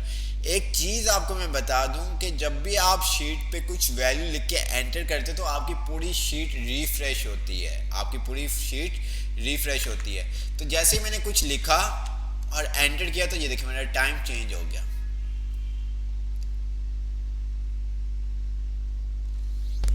हो गया चेंज? 26 से 28 हो गया।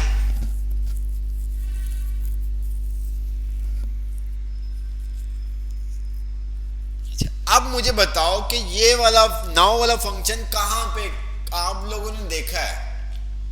अब आप मुझे बताओ कि नाउ का फंक्शन हम कहां पे यूज कर सकते हैं? जल्दी से बताओ मुझे।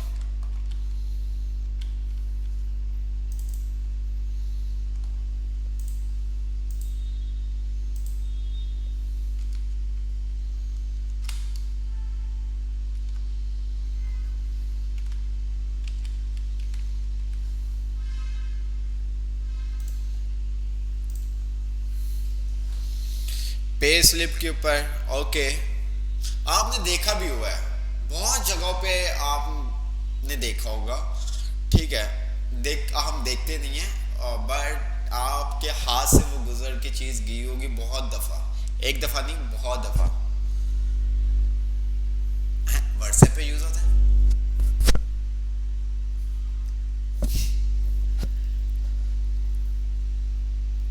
डेली वॉचर की फाइल पे, डेली वॉचर की फाइल पे तो हम फिर टुडे का लगा देंगे ना, नाउ की फंक्शन की बात की जा रही, नाउ के फंक्शन। डेली वॉचर की अगर हम बात करें तो वहां पे हम टुडे लगा देंगे ताकि हमें हर रोजाना डेट लिखने की जरूरत ना पड़े। लेकिन नाउ का फंक्शन ये आया ना, एटीएम, गुड हो गया।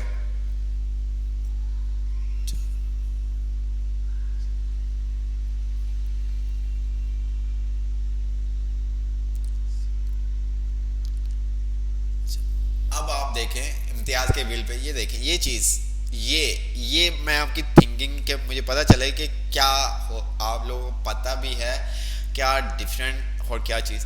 अब आप एटीएम यूज करते हैं, अब 1 मिनट के अंदर 2 क्लाइंट 2 यूजर भी निकालते ना तो हर किसी का टाइम के आगे सेकंड्स भी आ रहे होते हैं। ऐसे ही है, किस टाइम, किस मिनट, किस सेकंड इसने निकाला है, किस घंटे में निकाला है। और इसी तरह से आप किसी भी डिपार्टमेंट स्टोर पे चले जाते हैं, जितने भी आपके पास ग्रोसरी स्टोर आ रहे हैं, ठीक है, वहां पे जब आपको एक स्लिप मिलती है, कंप्यूटराइज स्लिप मिलती है, तो वहां पे भी क्या होता है, डेट के साथ टाइम आ रहा होता है, डेट के साथ टाइम आ रहा होता है। सुपरमार्ट के बिल पे अगर आप जाते हैं मार्ट्स वगैरह में, तो वहाँ पे भी अगर आप कोई चीज़ शॉपिंग करते हैं, कोई भी XYZ, जहाँ पे आपको कंप्यूटराइज स्लिप मिलती है वहाँ पे नाउ।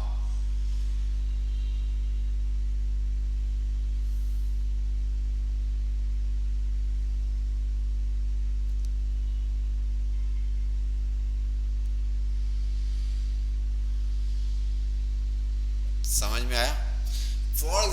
डेली वॉचर या डेली एक्सपेंस आपको फाइल किसी को सेंड करनी है, या आप सैलरी स्लिप की बात करते हैं, वहाँ पे अगर टाइम नहीं आपने शो करवाना, जस्ट आपने डेट शो करवानी है, तो आप टू डे का फंक्शन यूज़ करते हैं ताकि रोज़ाना मुझे डेट को चेंज ना करना पड़े।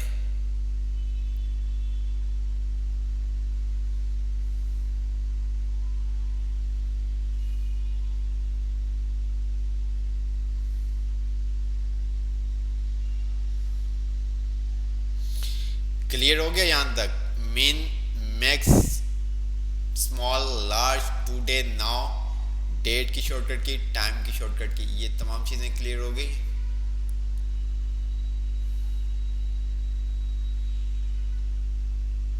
इनको अपने दिमाग में बैठा लें। अच्छा, बैठा ऐसा नहीं कि रटना नहीं है, रटा नहीं जाता, रटना नहीं, और हम इसको रट भी नहीं सकते। बस आपको पता होना चाहिए यार काउंट का इफ का काम क्या काम करता है, सम, इफ, टू डे, नाउ। ठीक है, काम के ऊपर डिपेंड करता है कि आप उस टाइम कौन सा फंक्शन यूज करेंगे। सब नहीं याद रहता मुझे, नहीं, समटाइम बहुत सारे ऐसे होते हैं कि नहीं माइंड में आ रहा होता कौन सा यार ये काम के लिए, सर्च करते हैं, पता चल जाता है। पता इसलिए चल जाता है ताकि हमें पता होता है कि भाई इस काम के लिए ये फंक्शन यूज होगा, बट इसका किस तरह से हम यूज कर रहे हैं समझ नहीं आ रहा। जब आपको पता ही नहीं कि भाई कौन सा फंक्शन यूज होगा, करना क्या है, तो आप सर्च कैसे करेंगे? ठीक है, चले, फंक्शन हमने काफी देख लिए हैं, थोड़ा सा हम फॉर्मेटिंग की तरफ आते हैं। ठीक है, ताकि आपको असाइनमेंट्स भी दिए जाए अच्छे अच्छे, लास्ट क्लास में भी दिया था वो भी चेक करेंगे, बट अच्छे अच्छे असाइनमेंट्स भी तो देखने ना आप लोगों के। अगर यहाँ तक आपको क्लियर है तो प्लीज़ आप मुझे एक दफ़ा कमेंट सेक्शन में बता दें, फिर हम फॉर्मेटिंग की तरफ चलेंगे।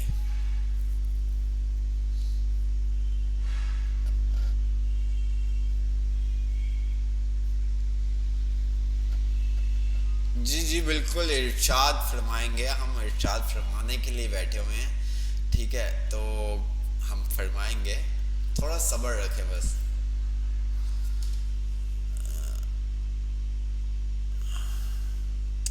इतने मैसेज आते हैं कि एक सेकंड के लिए मैं इधर देखता हूँ और वहाँ पे सर एक मसला है, तरीका डिज़ाइन इस तरह का नहीं आता जैसा आपके है, वो डिज़ाइन हम चेंज करने आपको बता देंगे। जस्ट अभी आपको पता होना चाहिए टू डे नाउ का क्या काम है, डिज़ाइन जो फॉर्मेट है ना वो हम आपको बता देंगे किस तरह से चेंज कर सकते हैं आप, उसकी टेंशन नहीं लेनी आपने।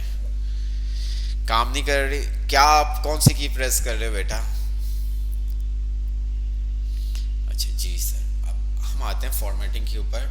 ठीक है, कि हम किस तरह से अपने सेल के अंदर टेक्स्ट को एडिट कर सकते हैं, किस तरह से हम टेक्स्ट को सेट कर सकते हैं, किस तरह से हम टेक्स्ट का साइज इंक्रीज कर सकते हैं, किस तरह से हम टेक्स्ट का कलर चेंज कर सकते हैं, किस तरह से हम अपनी रो को एक्सटेंड कर सकते हैं, उसका साइज बढ़ा सकते हैं, किस तरह से हम कॉलम की विड्थ को इंक्रीज कर सकते हैं, उसका साइज बढ़ा सकते हैं। ठीक है, किस तरह से हम सेल को मर्ज कर सकते हैं, किस तरह से हम अपने टेक्स्ट की अलाइनमेंट्स को चेंज कर सकते हैं, किस तरह से हम रैप टेक्स्ट यूज़ कर सकते हैं और क्यों रैप टेक्स्ट यूज़ कर सकते हैं, ये तमाम चीज़ें हम देखेंगे। बॉर्डर्स के कैसे यूज़ कर सकते हैं, बॉर्डर का क्या काम है, वो सब चीज़ें। अच्छा जी, तो आपकी तरफ से मैसेज आया कि सर सब ओके है, तो आगे चलते हैं। होम के टैब के अंदर आपके पास पहला जो ग्रुप आ रहा है वो आ रहा है क्लिपबोर्ड का। तो आई होप सो कि क्लिपबोर्ड ग्रुप आपको आता होगा, ऐसे ही है। क्लिपबोर्ड के अंदर हमारे पास आ रहा है पेस्ट, कट, कॉपी और फॉर्मेट पेंटर, ये चीजें तो आपको आती होंगी ना।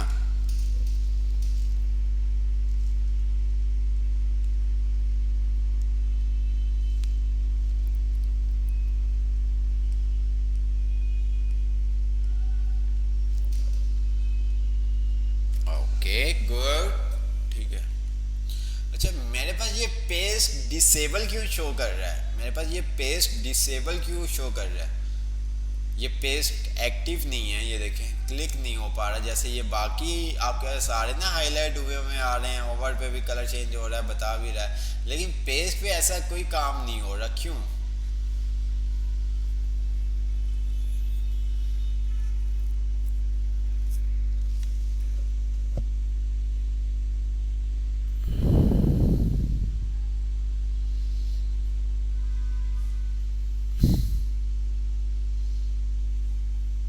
क्योंकि अभी तक कुछ हमने क्या, अच्छा जी मैं अगर सिलेक्ट भी कर लेता हूँ तो 10 तब भी आपको शो नहीं होगा, क्योंकि अभी तक हमने किसी टेक्स्ट को कॉपी नहीं किया। जब तक हम कॉपी नहीं कर लेते तब तक वो आपके पास डिसेबल ही शो होगा मेरे प्यारे भाइयों।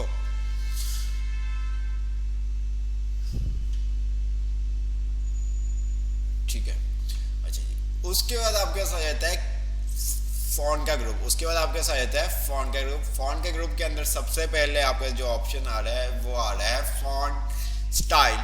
ठीक है, तो ये भी आप लोगों ने देखा हुआ है कि आप किसी भी टेक्स्ट का फॉन्ट स्टाइल चेंज कर सकते हैं, ऐसे ही है।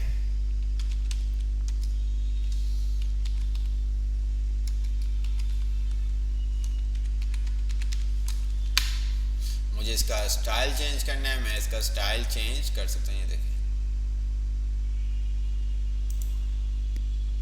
ठीक है, उसके बाद आपके पास आ रहा है फॉन्ट साइज इंक्रीज और डिक्रीज करने का टूल बार 8 और 72।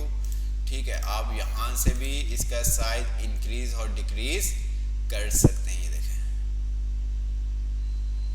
ओके, अब इसके अलावा आप यहाँ से भी साइज इंक्रीज और डिक्रीज कर सकते हैं। जब आप किसी टेक्स्ट का साइज इंक्रीज और डिक्रीज करते हैं तो आपकी रो की जो हाइट है उसके ऊपर उसका इम्पैक्ट पड़ता है। ये देखें, ये पूरी रो जो 19 वाली है उसका जो हाइट है वो आप देख सकते हैं कितनी ज्यादा हो चुकी है। ठीक है, ये देख सकते हैं आप, तो पूरी रो पे उसका इफेक्ट पड़ेगा।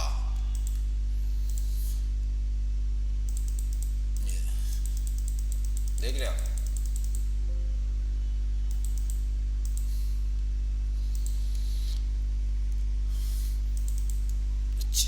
उसके बाद आप साइज इंक्रीज डिक्रीज यहाँ से भी कर सकते हो। और जो आपने वर्ड के अंदर आपको शॉर्टकट की बताई थी फॉन्ट साइज इंक्रीज और डिक्रीज करने की, वो यहाँ पे काम नहीं करेगी, वो यहाँ पे काम नहीं करेगी। उसके बाद आपके पास आ जाता है बोल्ड, इटैलिक और अंडरलाइन। पता है आपको बोल्ड, इटैलिक, अंडरलाइन?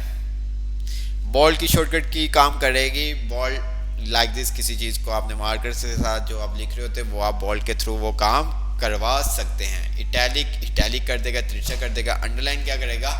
अंडरलाइन कर देगा। अब यहाँ पे अगर मैं आता हूँ तो यहाँ पे मेरे पास आ रहा है अंडरलाइन और डबल अंडरलाइन। क्या ऐसा ही है?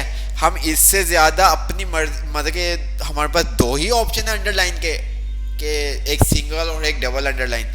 इसके अलावा थर्ड ऑप्शन कोई नहीं अंडरलाइन का।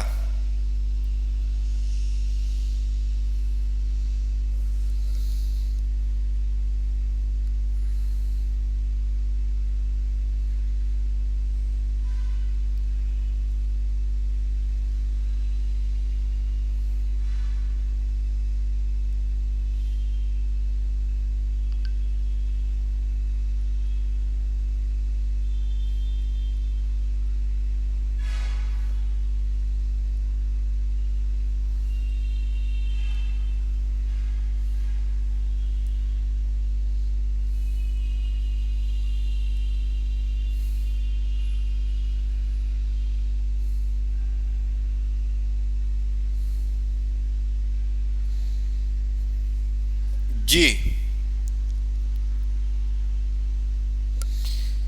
मुझे बताएं, जल्दी से बताएं, क्या हमारे पास इन दो सिंगल अंडरलाइन डबल अंडरलाइन के अलावा कोई दूसरा ऑप्शन नहीं है क्या?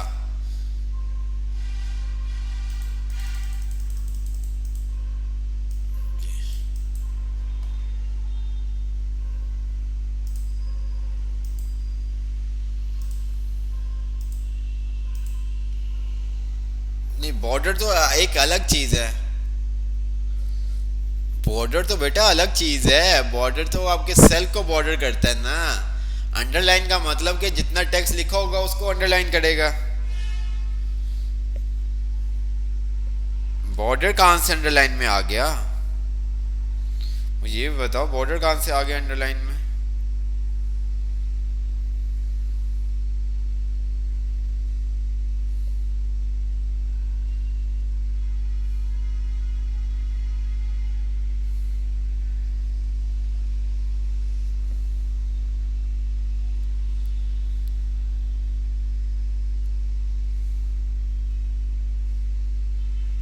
जी, जल्दी से। अच्छा, आप सिंपल सा क्या कर सकते हैं, यहाँ पे आप आएंगे लॉन्चर बॉक्स के ऊपर, ठीक है, और यहाँ पे आपके अंडरलाइन का आपके पास आ रहा है, ये देखें क्या आ रहा है, यहाँ पे भी आपके क्या सिंगल डबल, ठीक है, सिंगल अकाउंटिंग डबल आपके पास आ रही है, मीन्स के आप इससे ज्यादा नहीं कर सकते, आपका सिंगल और क्या डबल ही है, सिंगल और डबल ही आपके अंडरलाइन का ऑप्शन है, आप इससे ज्यादा नहीं कर सकते, ठीक है। वो शेप के जरिए आप वैसे कमांड के थ्रू की बात कर रहा था, ठीक है। अब इसके बाद आपके साथ आ जाता है फॉन्ट कलर, क्या आ जाता है फॉन्ट कलर, ये अच्छा। अब जब मैं इसका फॉन्ट का कलर चेंज कर रहा हूं तो मेरे अंडरलाइन का कलर भी चेंज हो रहा है, मेरे अंडरलाइन जो मैंने अंडरलाइन यूज की हुई है उसका कलर भी आप देख सकते हैं क्या हो रहा है, चेंज हो रहा है।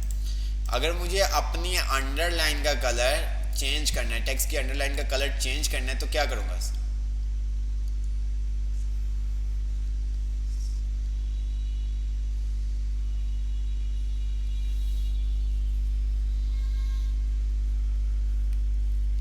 जी, मुझे अपने टेक्स्ट के अंडरलाइन का कलर चेंज करना है,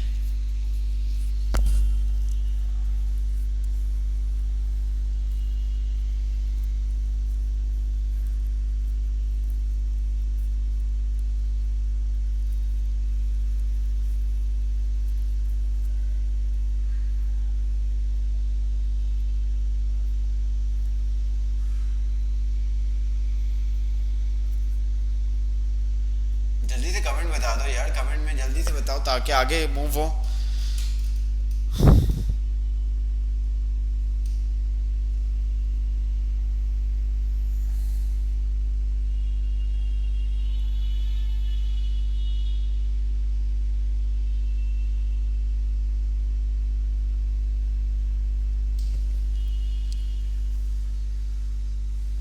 अच्छा, जो अभी बॉक्स ओपन किया था उसके थ्रू ये,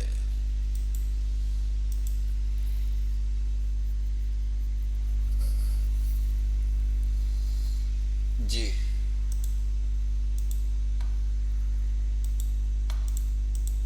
उसके थ्रू भी वही काम हुआ, उसके थ्रू भी वही काम हुआ, जी,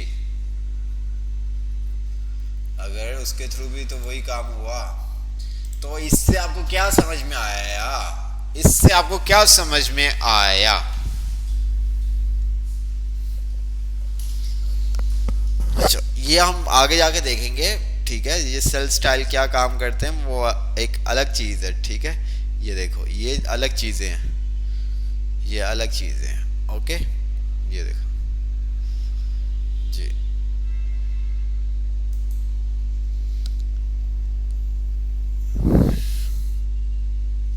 भाई कौन से यू कैन ऑप्शन में जाएंगे, कहाँ पे जाएंगे, तो इस चीज से आप ये देखें कि आपको ये समझ में आना चाहिए कि एक्सेल के अंदर आप अंडरलाइन आपका सिंगल और डबल होती है, जो भी आपके टेक्स्ट का कलर होगा वही अंडरलाइन का कलर होगा, जो आपके टेक्स्ट का कलर होगा वही अंडरलाइन के का कलर होगा,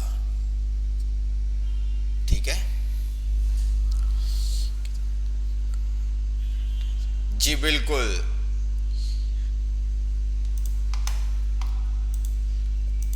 इससे आपको आइडिया होना चाहिए कि आपका जिस तरह से वर्ड के अंदर आप अपने टेक्स्ट का कलर और अंडरलाइन का कलर चेंज कर सकते थे या अंडरलाइन का स्टाइल चेंज कर सकते थे, वो काम एक्सेल के अंदर आपको नहीं मिलेगा, ठीक है, जो टेक्स्ट है वही कलर आपका अंडरलाइन के ऊपर अप्लाई होगा, ठीक है, और आपका जो अंडरलाइन स्टाइल्स हैं वो आपका सिंगल और डबल अंडरलाइन आपके पास आएगा।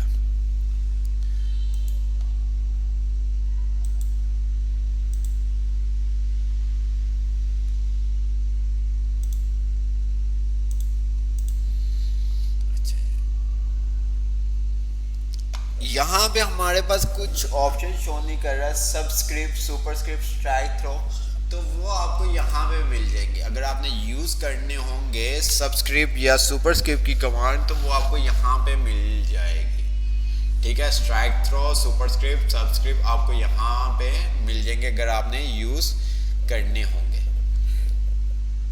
ठीक है, ओके। उसके बाद आ जाता है हमारे पास fill colour. Colour the background of cell to make them stand out. Fill colour मतलब फिल कलर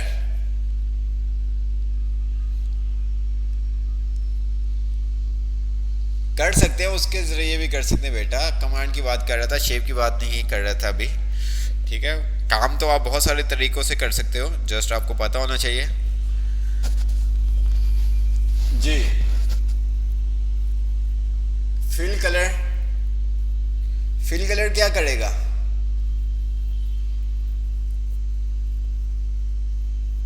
सेल को फिल कर देगा। जिस तरह से आपने वर्ड के अंदर टेबल में देखा था ना, सेल को फिल करते थे, तो वैसे ही यहाँ पे भी आपके फिल कलर है। जो सेल आपका एक्टिव होगा उसके ऊपर वो कलर कर देगा। आप मल्टीपल सेल को भी पकड़ के उसका कलर चेंज कर सकते हैं, मल्टीपल सेल को पकड़ के भी उसका साइज चेंज कर सकते हैं, फॉन्ट का फॉन्ट स्टाइल चेंज कर सकते हैं। अब इन सेल में जो भी मैं लिखूंगा वो उनका स्टाइल कुछ इस तरह से होगा, ये देखो। ठीक है, वो आपके ऊपर डिपेंड करता है कि काम आप किस तरह से करना चाह रहे हैं। उसके बाद आपके पास आ जाता है बॉर्डर। बॉर्डर सेम वही है जो हम वर्ड के अंदर पढ़ के आ चुके हैं, सेम टू सेम वही कॉन्सेप्ट है बॉर्डर का जो वर्ड के अंदर हमने पढ़ा था। क्या काम करेगा बॉर्डर?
अपनी मर्जी से। अब फॉर एग्जांपल ये मेरे पास जो डाटा था, या हम शीट 1 पे आ जाते हैं, ये डाटा था, मैं इसको प्रिंट करता हूं तो ये देखें कुछ इस तरह से ये शो होगा। देख रहे हैं, मतलब कि जो आपके ये सेल, ये आपका जो आ रहे हैं ना गाइडलाइंस के लिए लाइंस, बॉर्डर जो बने हुए आ रहे हैं, सेल बने हुए आ रहे हैं, ये आपके प्रिंट प्रीव्यू में शो नहीं होंगे। ठीक है, जब आप इसको एक्सेल की शीट को प्रिंट करोगे तो आपका ये प्लेन पेपर के ऊपर इस तरह से टेक्स्ट लिखा हुआ आएगा, बॉर्डर शो नहीं होंगे। जिस तरह से वर्ड के अंदर जब आप बॉर्डर अप्लाई करके उसको नो बॉर्डर कर देते थे, वही सेम काम यहाँ पे है। तो अगर आप चाहते हैं कि आपका जो डाटा है वो एक क्या है, बॉर्डर नुमा शक्ल में आए, सेल बने हुए नजर आए, तो आप यहाँ पे बॉर्डर पे आओगे। जितना मैंने एरिया सेलेक्ट किया हुआ है, अगर मैं ऑल बॉर्डर पे क्लिक करूंगा तो वो हर सेल पे बॉर्डर अप्लाई कर देगा। ये देखिए, हर सेल पे क्या करेगा, बॉर्डर अप्लाई कर देगा। यहाँ पे मैंने सिलेक्ट नहीं किया हुआ था, इस वजह से नहीं आया। ये देखें, देख रहे हैं आप, हर सेल पे बॉर्डर अप्लाई कर दिया। बाकी आपके पास होता है कि आपको लेफ्ट साइड पे बॉर्डर चाहिए, राइट साइड पे बॉर्डर चाहिए, बॉटम साइड पे बॉर्डर चाहिए, टॉप साइड पे चाहिए। अगर अब मैं टॉप बॉर्डर लगाता हूँ तो ये क्या करेगा, बस जो मैंने रेंज सेलेक्ट की है उसके टॉप के ऊपर बॉर्डर आएगा, ये देखें, देख रहे हैं आप, टॉप पे बॉर्डर आएगा, बाकी कहीं पे बॉर्डर नहीं आएगा। इसी तरह से अगर मैं लेफ्ट पे लगाता हूँ तो ये देखो क्या होगा, देख रहे हो आप, लेफ्ट साइड पे पूरा बॉर्डर आपके पास आ गया। बॉटम लगाऊंगा तो बॉटम पे आ जाएगा, राइट लगाऊंगा तो राइट पे आ जाऊंगा। इसी तरह से आपके पास आता है thick outside border, thick outside border लगाना, थिक आउटसाइड बॉर्डर लगा सकते हैं। इसी तरह से आपके मोर बॉर्डर पे आप जाते हैं तो वही विंडो आपके पास ओपन हो जाती है। यहाँ से आप उसका स्टाइल भी चेंज कर सकते हो बॉर्डर का, और अगर आपने कलर देने हैं वो भी आप चेंज कर सकते हैं। यहाँ से आप स्टाइल भी चेंज कर सकते हैं, और अगर आपने कोई कलर अप्लाई करना है तो वो कलर भी आप अप्लाई कर सकते हो। ठीक है, ये देखें, कलर पे मैंने क्लिक कर दिया और मैंने ऑरेंज रख दिया, ओके कर दिया, ये देखें। ठीक है, तो आप कलर भी चेंज कर सकते हैं, जो भी कलर आपने रखने हैं वो कलर आप रख सकते हैं, स्टाइल जो रखने हैं वो आप स्टाइल रख सकते हैं। जल्दी से मुझे बताएं कि आपको ये फ़ॉन्ट का ग्रुप समझ में आ गया, जल्दी से बताएं, क्योंकि अलाइनमेंट का हमने ग्रुप देखना है, फिर देन क्लास हमारी वाइंड अप होगी, तो जल्दी से आप मुझे बताएं।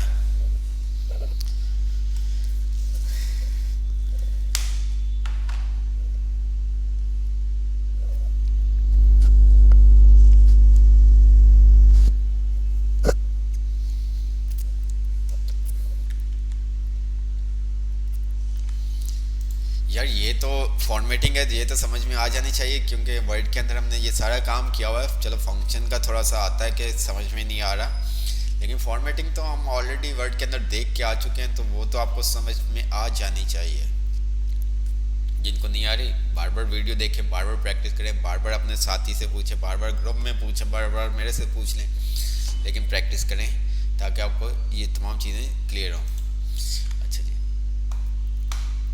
उसके बाद आपके पास आ जाता है अलाइनमेंट का ग्रुप। अलाइनमेंट के ग्रुप के अंदर आपके पास आ जाता है अलाइनमेंट का ग्रुप। अलाइनमेंट ग्रुप के अंदर आपके पास क्या अलाइनमेंट, जिस तरह से हमने वर्ड के अंदर अलाइनमेंट देखी थी, हमारे पास वर्ड के अंदर जो अलाइनमेंट शो हो रही थी वो थी लेफ्ट, राइट और सेंटर। जब हम टेबल यूज कर रहे थे तो वहां पे हमारे पास 9 तरह की क्या आ रही थी, अलाइनमेंट आ रही थी, top left, top centre, top right, middle, इस तरह से करके हमारे पास अलाइनमेंट्स आ रही थी। एक्सेल के अंदर आपके 6 टाइप के अलाइनमेंट्स हैं, मतलब कि top, middle, bottom, left, right और सेंटर। कि आपका जो टेक्स्ट है वो आपने सेंटर में लिखना है, या टॉप सेंटर में लिखना है, या टॉप लेफ्ट पे लिखना है, या टॉप राइट पे लिखना है, या बॉटम राइट पे लिखना है। तो वो तमाम काम आप अलाइनमेंट के थ्रू कर सकते हैं। चलें करके देखते हैं। अच्छा, मैंने यहाँ पे क्या कर दिया है, फॉर एग्जांपल रिजवान लिख दिया जस्ट। अच्छा जी, अभी आपको पता नहीं चल रहा कि ये कहाँ पे लिखा गया हुआ है, तो मैं क्या करता हूँ, इसका थोड़ा सा साइज इंक्रीज कर रहा हूँ। यहाँ पे ना नंबर पे जैसे लेके आऊँगा तो मेरा माउस का जो कर्सर है डबल एरो में चेंज हो जाएगा, मेरे डबल एरो में चेंज हो जाएगा। तो मैं इसका थोड़ा सा साइज इंक्रीज कर देता हूँ, इसकी हाइट को, ताकि आपको मैं समझा सकूँ। अब जो ये सेल के अंदर वैल्यू लिखी हुई आ रही है, कहाँ पे लिखी हुई आ रही है, ये जो वैल्यू लिखी हुई आ रही, कहाँ पे लिखी हुई आ रही है?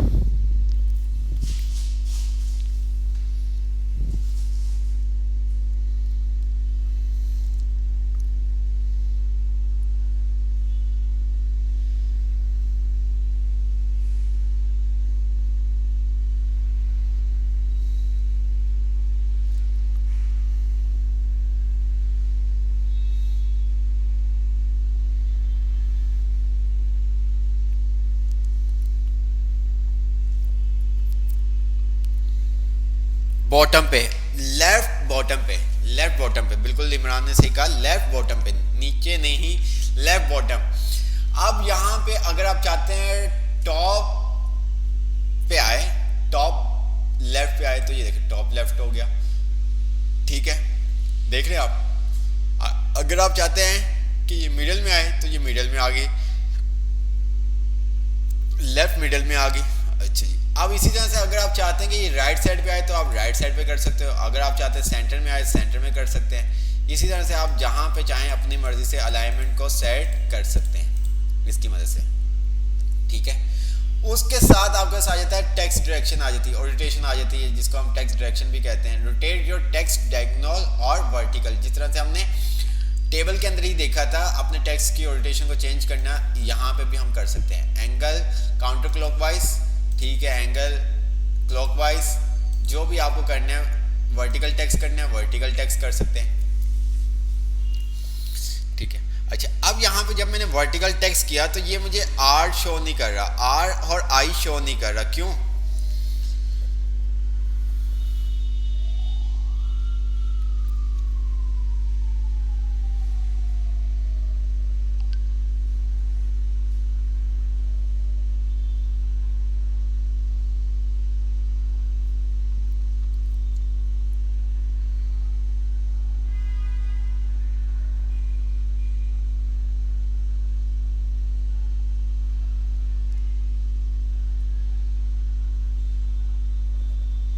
साइज ज्यादा है, ठीक है। अच्छा, साइज हमारा जो सेल का है ना वो कम है, टेक्स्ट का जो है ना वो ज्यादा है।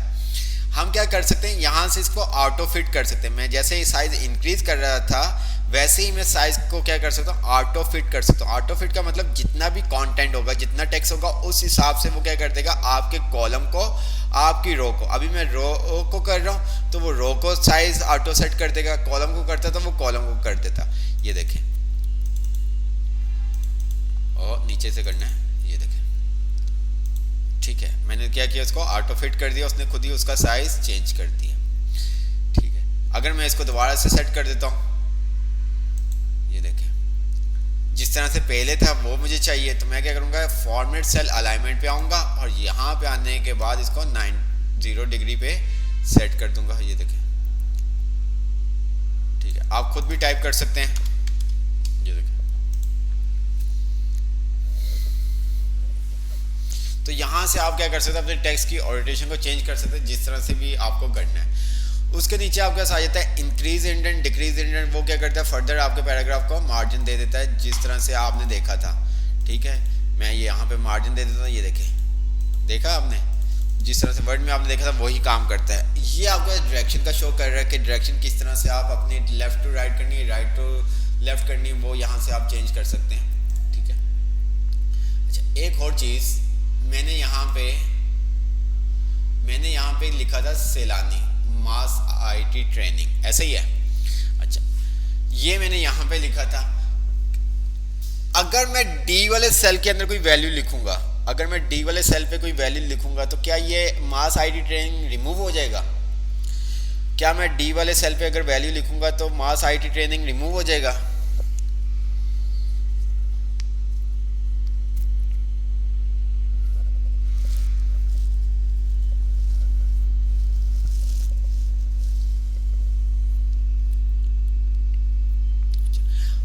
बात हमेशा याद रखना कि जो भी आप, मैंने जितना भी टेक्स्ट आप देख रहे हैं आपका शो हो रहा है सैलानी मास आईटी ट्रेनिंग, वो मैंने किस सेल पे लिखा हुआ है, C90 C19 पे लिखा हुआ है, ठीक है।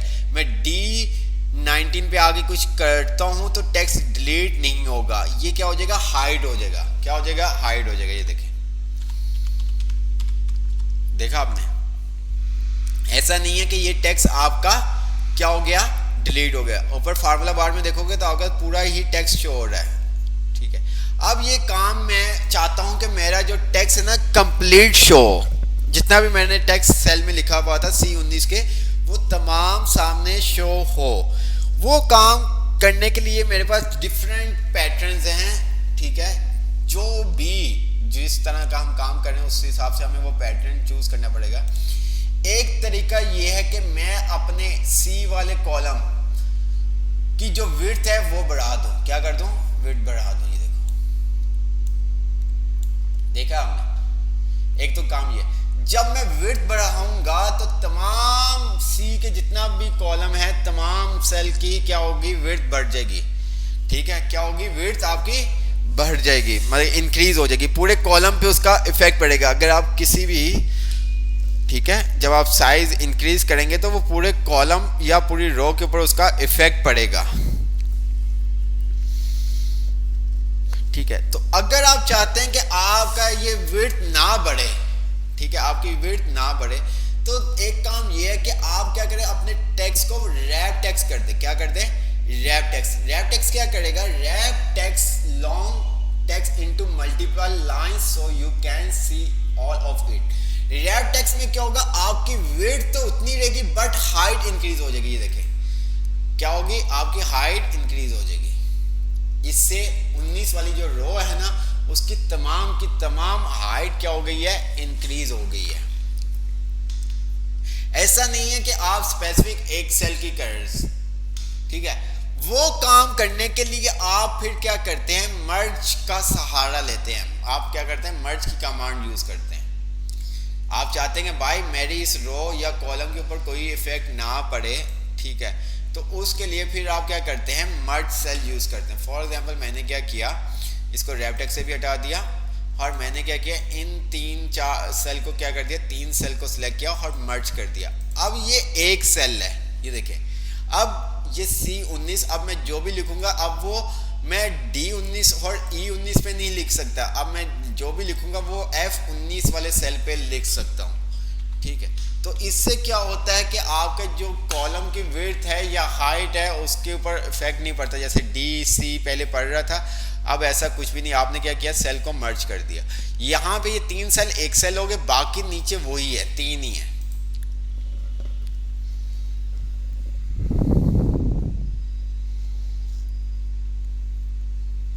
ठीक है, तो मर्ज एंड सेंटर आपके बिल्कुल वही आ जाता है। ठीक है, करके देख लेते जल्दी से।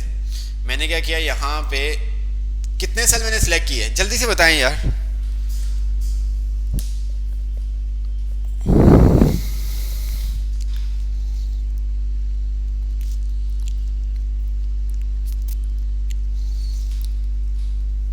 सिक्स, ठीक है। अच्छा, मैं इसको कर देता हूँ मर्ज। जिस तरह से वर्ड के अंदर आपने देखा था आप सेल को मर्ज कर सकते हैं, इसके अंदर स्प्लिट का ऑप्शन नहीं है। इसके अंदर आप मर्ज और अनमर्ज कर सकते हैं, स्प्लिट का ऑप्शन नहीं आपको एक्सेल में मिलेगा। मैंने मर्ज से एंटर किया तो वो क्या करेगा, कंबाइन एंड, ठीक है, combine and centre the content. आपके सेल को मर्ज कर देगा और उसके साथ जो भी आपने टेक्स्ट लिखा होगा उसको क्या कर देगा, सेंटर कर देगा। मैंने ये देखे मर्ज किया, ये आपका एक ही सेल बन गया। ये देखे ऑल बॉर्डर किया मैंने, ठीक है। अच्छा, थोड़ा सा आगे करते हैं। अब यहाँ पे मैंने सेल को मर्ज नहीं कर रहा, तो ये देखिए मैंने इसको ऑल बॉर्डर किया, तो यहाँ पे ये देखो 1 2 3 4 5 6 7 8 9 ऐसे ही है जैसे यहाँ पे हमने किया था। अच्छा, इसी तरह से हमारे पास होता है एक डिफरेंट ऑप्शन मर्ज अक्रॉस का। मर्ज अक्रॉस क्या करता है, मर्ज अक्रॉस क्या करता है,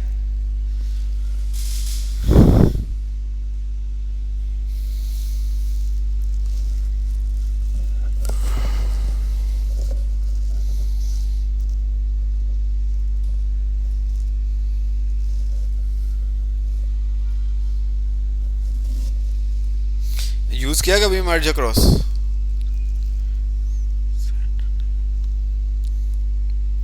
नहीं आबाद भाई, ऐसा नहीं है। ये क्या करता है, आपके सेल को हॉरिजॉन्टल मर्ज करता है। बिल्कुल शकील साहब ने सही कहा।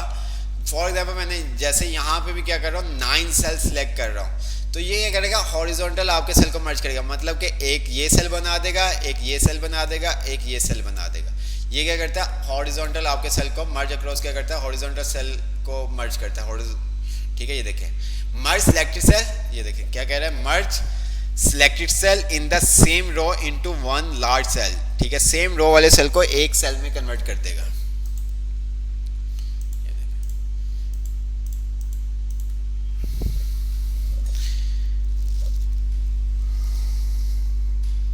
ठीक है, वो आप समझ लें, कॉलम को मर्ज करता है, वो आपके ऊपर डिपेंड करता है। ठीक है,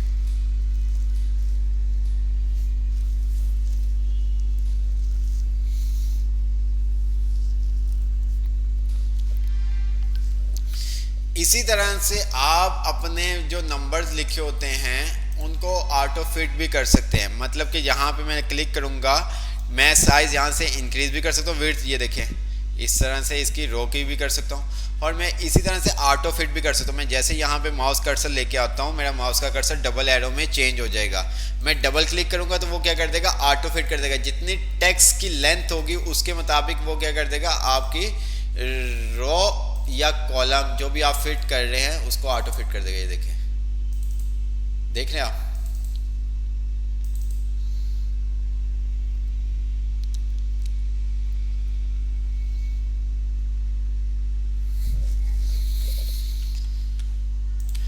क्लियर?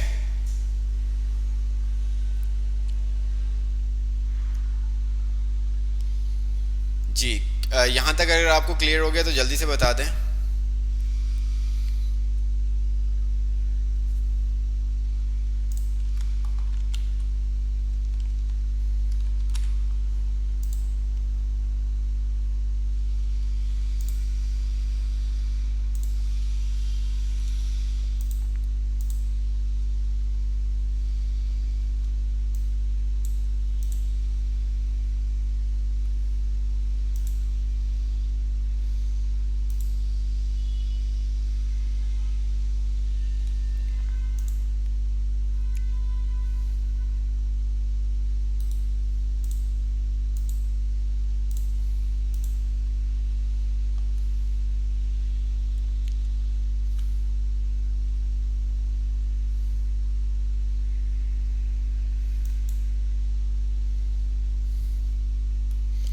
कौन सी लाइन की बात कर रहे रिमूव करने की बेटा?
अच्छा, मैं आपको असाइनमेंट दिखा रहा हूँ, ध्यान से देखिएगा, फिर उसके बाद आप हमें असाइनमेंट बना के दिखाएंगे। ठीक है? अच्छा, ये आपको असाइनमेंट असाइन कर दिया जाएगा। ठीक है? ये आपने बनाना है, पैटर्न आप देख लें, आपने खुद अपने माइंड से सोचना है कि क्या कहाँ पे आप मर्ज सेल यूज़ करेंगे, कहाँ पे आप रैप टेक्स्ट यूज़ करेंगे, कहाँ पे आप क्रॉस मर्ज यूज़ करेंगे, कहाँ पे वो कौन सा बॉर्डर यूज़ होगा, वो आप लोगों ने खुद सोचना है।